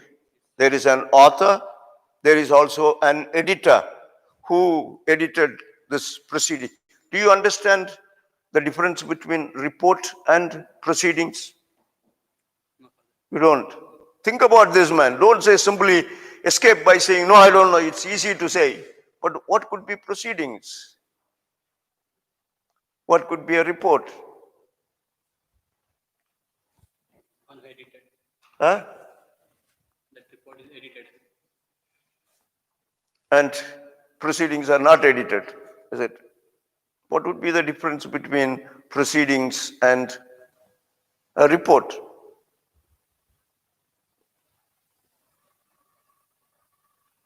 Anyway, when you read that title, you might get some idea. I'll ask you. Yeah, go ahead. Footnote. Hmm. S. Akazawa dot open inverted comma. The scope of the Japanese information industry in the 1980s, comma, close inverted comma. In the challenge of information technology, colon, proceedings of the 40-first FID, that is Federación Internacional de Documentación. Yeah. So don't worry about that. Federation, International Federation of Documentation. But that is in another language form, French form, I think it is. Federation Internacional de Documentación. Yeah. Congress held in Hong Kong, Yeah. 13-16, September 1982, comma, edited by K.R. Brown, open bracket, Amsterdam, comma, New York, comma, and Oxford, colon, North Holland Publishing Company, comma, 1983, close bracket, comma, 20, full stop. Yeah. So do you understand what you read? Yes, Akazawa. Who's he? Name of the author. Author of what? Reports. Book, father. Is that a book? What follows there? That is title of the book. Title of what? Reports of the book. Pardon? Title of the reports. All right. Okay, you call it report. Whatever write-up that is included. All right. But it's not a book. It is simply part of a whatever book or proceedings that were published as a book, etc. All right. So one article in that collection of material, okay, Akazawa, it was written by him, and the article is The Scope of the Japanese Information Industry in the 1980s. All right. All right. So that's the article. And The challenge of information yeah, technology. in the challenge of information technology. Yeah. What does that mean? What does it refer to? Yeah, that's right. That's a book. The Challenge of Information Technology. That's the main title. And the book is about what? The subtitle explains that. Proceedings of the 41st FID. And the full form is given in bracket, Federación Internacional de Documentación. All right? And in explanation, that also is part of the title. The whole thing is part of the title, remember. Title of this proceedings, which is published as a book now. Congress held in Hong Kong, 13 to 16 September 1982. Up to that, it's a title of that book, which contains the proceedings of this meeting. All right, this Congress held in Hong Kong, 13 to 16 September 1982. Okay. So the proceedings refer to a collection of events that take place in a congress, in a meeting, etc. If you are attending your assembly, provincial assembly, right? There are proceedings. You know, the election and the nomination, election of so many officials, and then the presentation of reports, etc. All these would be summed up in this book. Do you understand? It's not just report or something. A report is a report of an event. Somebody can write a report of an assembly that took place, but it won't contain all the proceedings. You understand? So these proceedings will be made before that particular event happens, no? Oh, no. After. This is what happened there is now put together. All right, yeah. It's published as a book. All right. And in this book, there will be many reports, talks, etc. And one of them is what he is referring to now. All right. And it was written by, yes, Akazawa. All right. Akazawa, The Scope of the Japanese Information Industry in the 1980s. So this author has studied the Japanese automation industry in the 1980s, what happened, etc. And he is writing a report on that or a study on that. It's an article. But found in this collection of material which is put together in this title. All right. It's a long title. You don't want to read the whole thing again. The Challenge of Information Technology. That is the title, main title. Then it is explained in the subtitle, Proceedings of the 41st FID. That is explained in bracket. All right. Held in Hong Kong, 13 to 16 September 1982, etc. All right. Yeah. And this is edited by this book with this long title. All right. Is edited by K.R. Brown. Yeah. Place name. Yes. The place where this was published, Amsterdam. New York and Oxford. Oh, three places. Sorry. Amsterdam is where? Do you know? Amsterdam? No. That is in Holland. Holland, yes. Amsterdam is the capital, I think, of Holland. New York and Oxford. Very good. And the publishers? North Holland Publishing Company. Yes. And the year of publication, 1983, page number 20. All right. Bibliography? More or less the same thing. All right. You don't have to read the whole thing once again. I think it is clear. Please note the author of the article you are referring to or the material or whatever report, etc. Then the title. And then you refer to where it is occurring in this collection, in this collection titled by this, which is explained in the subtitle, etc. And of course, you say where it was published, or who edited it, where it was published, year of publication, and from which page to which page etc. If you are referring to that article, yes, 19 to 22. Next, 5.4. Authored article within proceedings published by an institution, association, etc. Yeah, Pere Martin Olberg,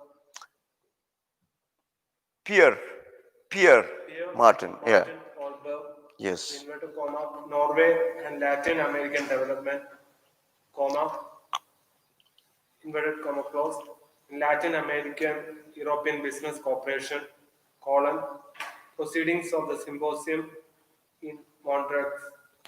Montreux. Montreux. Yes, don't know X and all. Simply it is Montreux. Montreux. EUX, etc. As in French, they don't pronounce everything. All right. Montreux is enough. Yeah. Yes. Comma, Switzerland, comma, November 22, comma, 1979, comma, by the Inter-American Development Bank, open bracket, Switzerland, colon, Inter-American Development Bank, comma, 1979, bracket close, comma, 81. Yes. Do you understand all that? Explain. Let's see. Let us discover what you are describing here. Pierre Martin Olberg. Who's he? Author of what?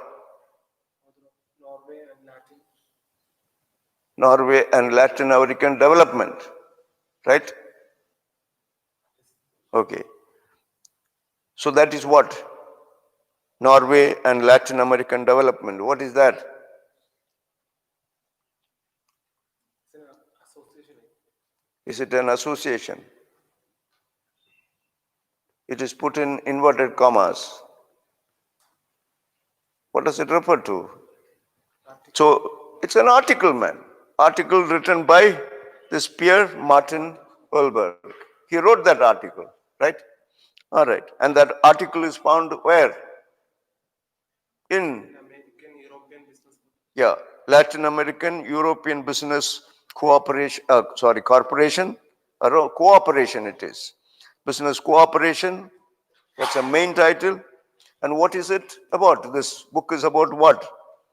Proceedings of the symposium in Montreux, all right, Switzerland, November 20 to 22. All right, whichever year, 1979, right? That's the title of the entire book. So this article is found in this proceedings of this symposium, which is now published in the book form. So this is a book, and this article written by this gentleman Pierre Martin Olberg is found in this book, all right, which contains the proceedings of this symposium, which was held in Switzerland from this date to this date, etc. Right? Yeah. Go ahead, 1979, and this was 1979 yes by by yeah the Inter-American Development Bank. yeah. Who's that? Is he publisher? Yeah. Association. In other words, this symposium was held under the aegis of this Inter-American Development Bank. All right. So they were the sponsors and they were the backbone behind this. So since this was not edited, the editor's name is not given. Otherwise, we would have put edited by. All right. Now that's not mentioned. So the sponsors or whoever sponsored this symposium, they are put as the author, as it were, all right, of this book. So the first name you gave was the author of the article and the title of the article. Then in this title of the book, all right, and that book is about this the symposium that was held in Switzerland from this date to this date in 1979 or whatever. And now who edited is not given to us, but we know these proceedings were held by this Inter-American Bank. And you will notice they are also the publishers. In the following section, you are giving publisher information. They are also the people who publish this proceedings as a book. Okay, read. Oldberg, Penne Martin. No, Switzerland, Inter-American Development Bank, 1979, page number 81, etc. Okay. And in bibliography, Oldberg, Penne Martin. Pierre Martin. Pierre Martin. Yes. Surname came first. Yes. Inverted comma, Norway and Latin American Development is title. Yes. Then Latin American European Business Corporation, proceedings of the symposium in Montreal, Switzerland. That's a title of the. Title continues, November 20 to 22, 1979. They're all in italics, right? So the title up to 1979. All right? Yeah. By the Inter-American Development Bank. Yes. Yeah, they are the people who are instrumental in holding and bringing out this book, etc. Holding this symposium and bringing out this book as well. All right. So they are put as the editor or who, because it's an organization, we are not saying that this was edited by or whatever. But the symposium was held under the aegis of this Inter-American Bank. All right. Go ahead. Yeah. Switzerland. Yes. Switzerland. Yes. Indian American Development Bank. Yes, they are the publishers of this proceedings. Yeah. 1979. Yeah. Page number 80 to 83. Yes. In other words, in that book, this article by Earlberg Pierre Martin stretches from 80 to 83. All right. Next, please. Yeah. Arun. Time already? Achha, you are the guy. Oh, sorry. Revolutionary. Kranti. Yeah. Unpublished material. Revolt. He could have revolted now. Yeah, he would have revolted. Yes, brother. Please. Revolt. You are welcome to revolt against me. No problem. Yes.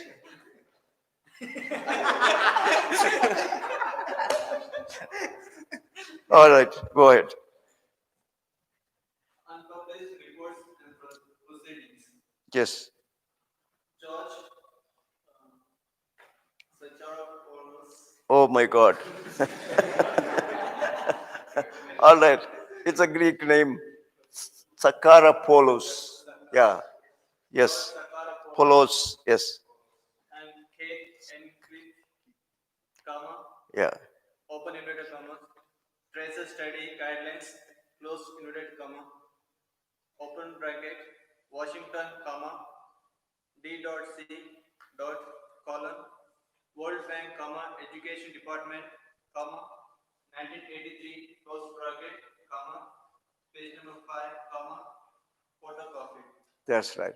So, in other words, these are not published material, all right, unpublished material.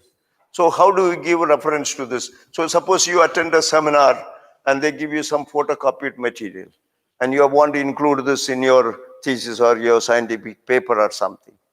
So, how do you give reference to this? All right. So, that's a model, all right, how you refer to this. Yeah. Explain that. Forget about the name now. Sakaropoulos. Sakaropoulos. Yeah. Whoever, George. And get the authors of this Yes. report, Yeah. tracer study guidelines. Yes. Then it is here in Washington. It's unpublished. Yes. Then the unpublished that publisher is World Bank Education Department Association. Right. The year 1983. So, in other words, this meeting or whatever was held, all right, we are speaking about tracer study guideline. This was an unpublished material, a photocopied material that was circulated in a meeting, all right. So, that meeting was organized by this, in Washington, D.C., by World Bank, all right. And the education department of the World Bank organized this, all right. And so that was in 1983. And they circulated photocopied material And in the 5th page of that photocopied material is found yes, that's right. No, that's a material that was given to you. That's a paper that was given to you. Tracer study guideline. In that, page number 5. Yeah, you have quoted. You have taken some material from there. So you understand. Go ahead. Bibliography? Yes, surname comes first. Don't say the surname now. It's a right. George. Separated by comma, Yeah. George, comma, and Kate Encliffe, Yes. comma, open inverted commas, tracer study guidelines, comma, closed inverted commas, place, Washington, comma, D.C. column, World Bank, comma, Education Department, comma, 1983, comma, photocopied. That's right. So it's a paper, unpublished paper, Tracer Study Guideline. That's the title of the paper. And that was during a meeting or whatever, in Washington, D.C., organized by World Bank Education Department way back in 1983. And this paper was circulated, and you are referring to that. It was a photocopied paper. If it was typewritten, of course, nowadays mostly photocopied. All right, yeah. But if it is simply typewritten or handwritten, if it is a handwritten note that was given to you, so you will write that as handwritten or typewritten or photocopied, etc. Yes. Next. 6.2. Yes. Unpublished class. Yeah.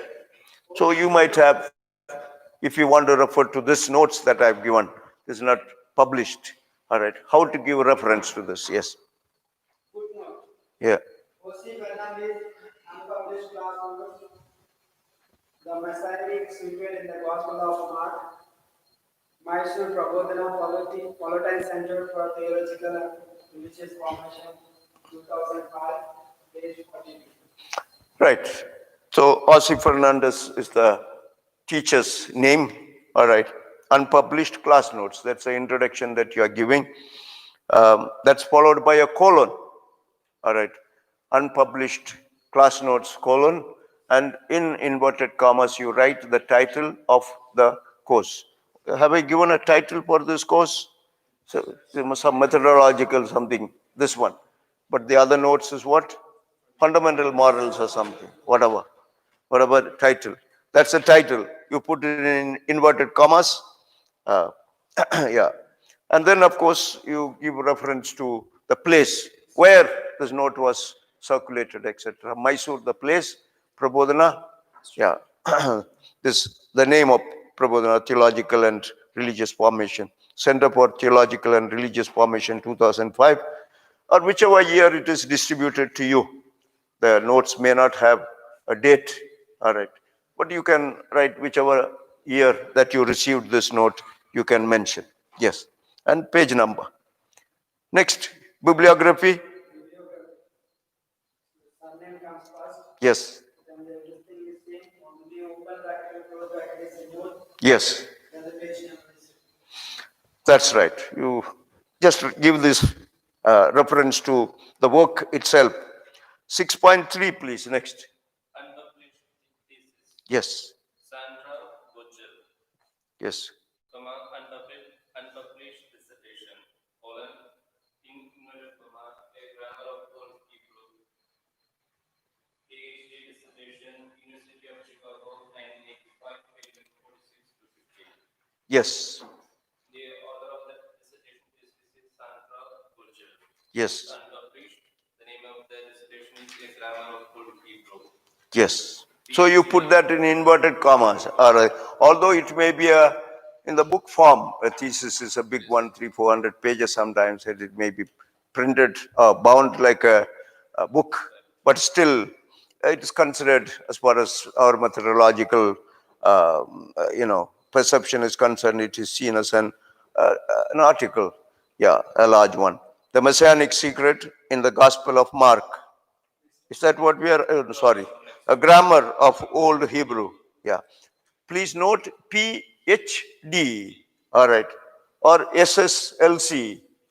BA, all these are dotted but without space. PhD. So a lot of corrections have to be done because most of us write with the space in between. All right. So PhD, you will notice there is without space. All abbreviations, dotted abbreviations, are without space, except in the case of proper name of persons. Right? Yeah. PhD, yes. In the University of Chicago. Dissertation, DISS, dot, yes. Yeah. University of Chicago, the place, 1985 year, page number 42. Yes. 46 to 50. Yes. In bibliography, the surname comes first, the first name, the unpublished dissertation, a grammar of full Hebrew, invented from a PhD dissertation, the place, University of Chicago, and the year 1985. Yes. So it's simple enough. You just generally note. You will have sometimes you just copy down some of these theses, old theses we have collection of. So you can give this methodology you can use for referring to this dissertation. Only in this case, of course, you would not write PhD dissertation. You would write that as what? Yeah. Yeah, partial requirement of dissertation, let us say, we use a partial fulfillment of requirement of theology. All right. Simply you say BTH or what? BTH dissertation. You could say that. Yeah, dissertation. In the name of the Father and of the Son and of the Holy Spirit. Amen. So, gentlemen, I wish you well. Till tomorrow.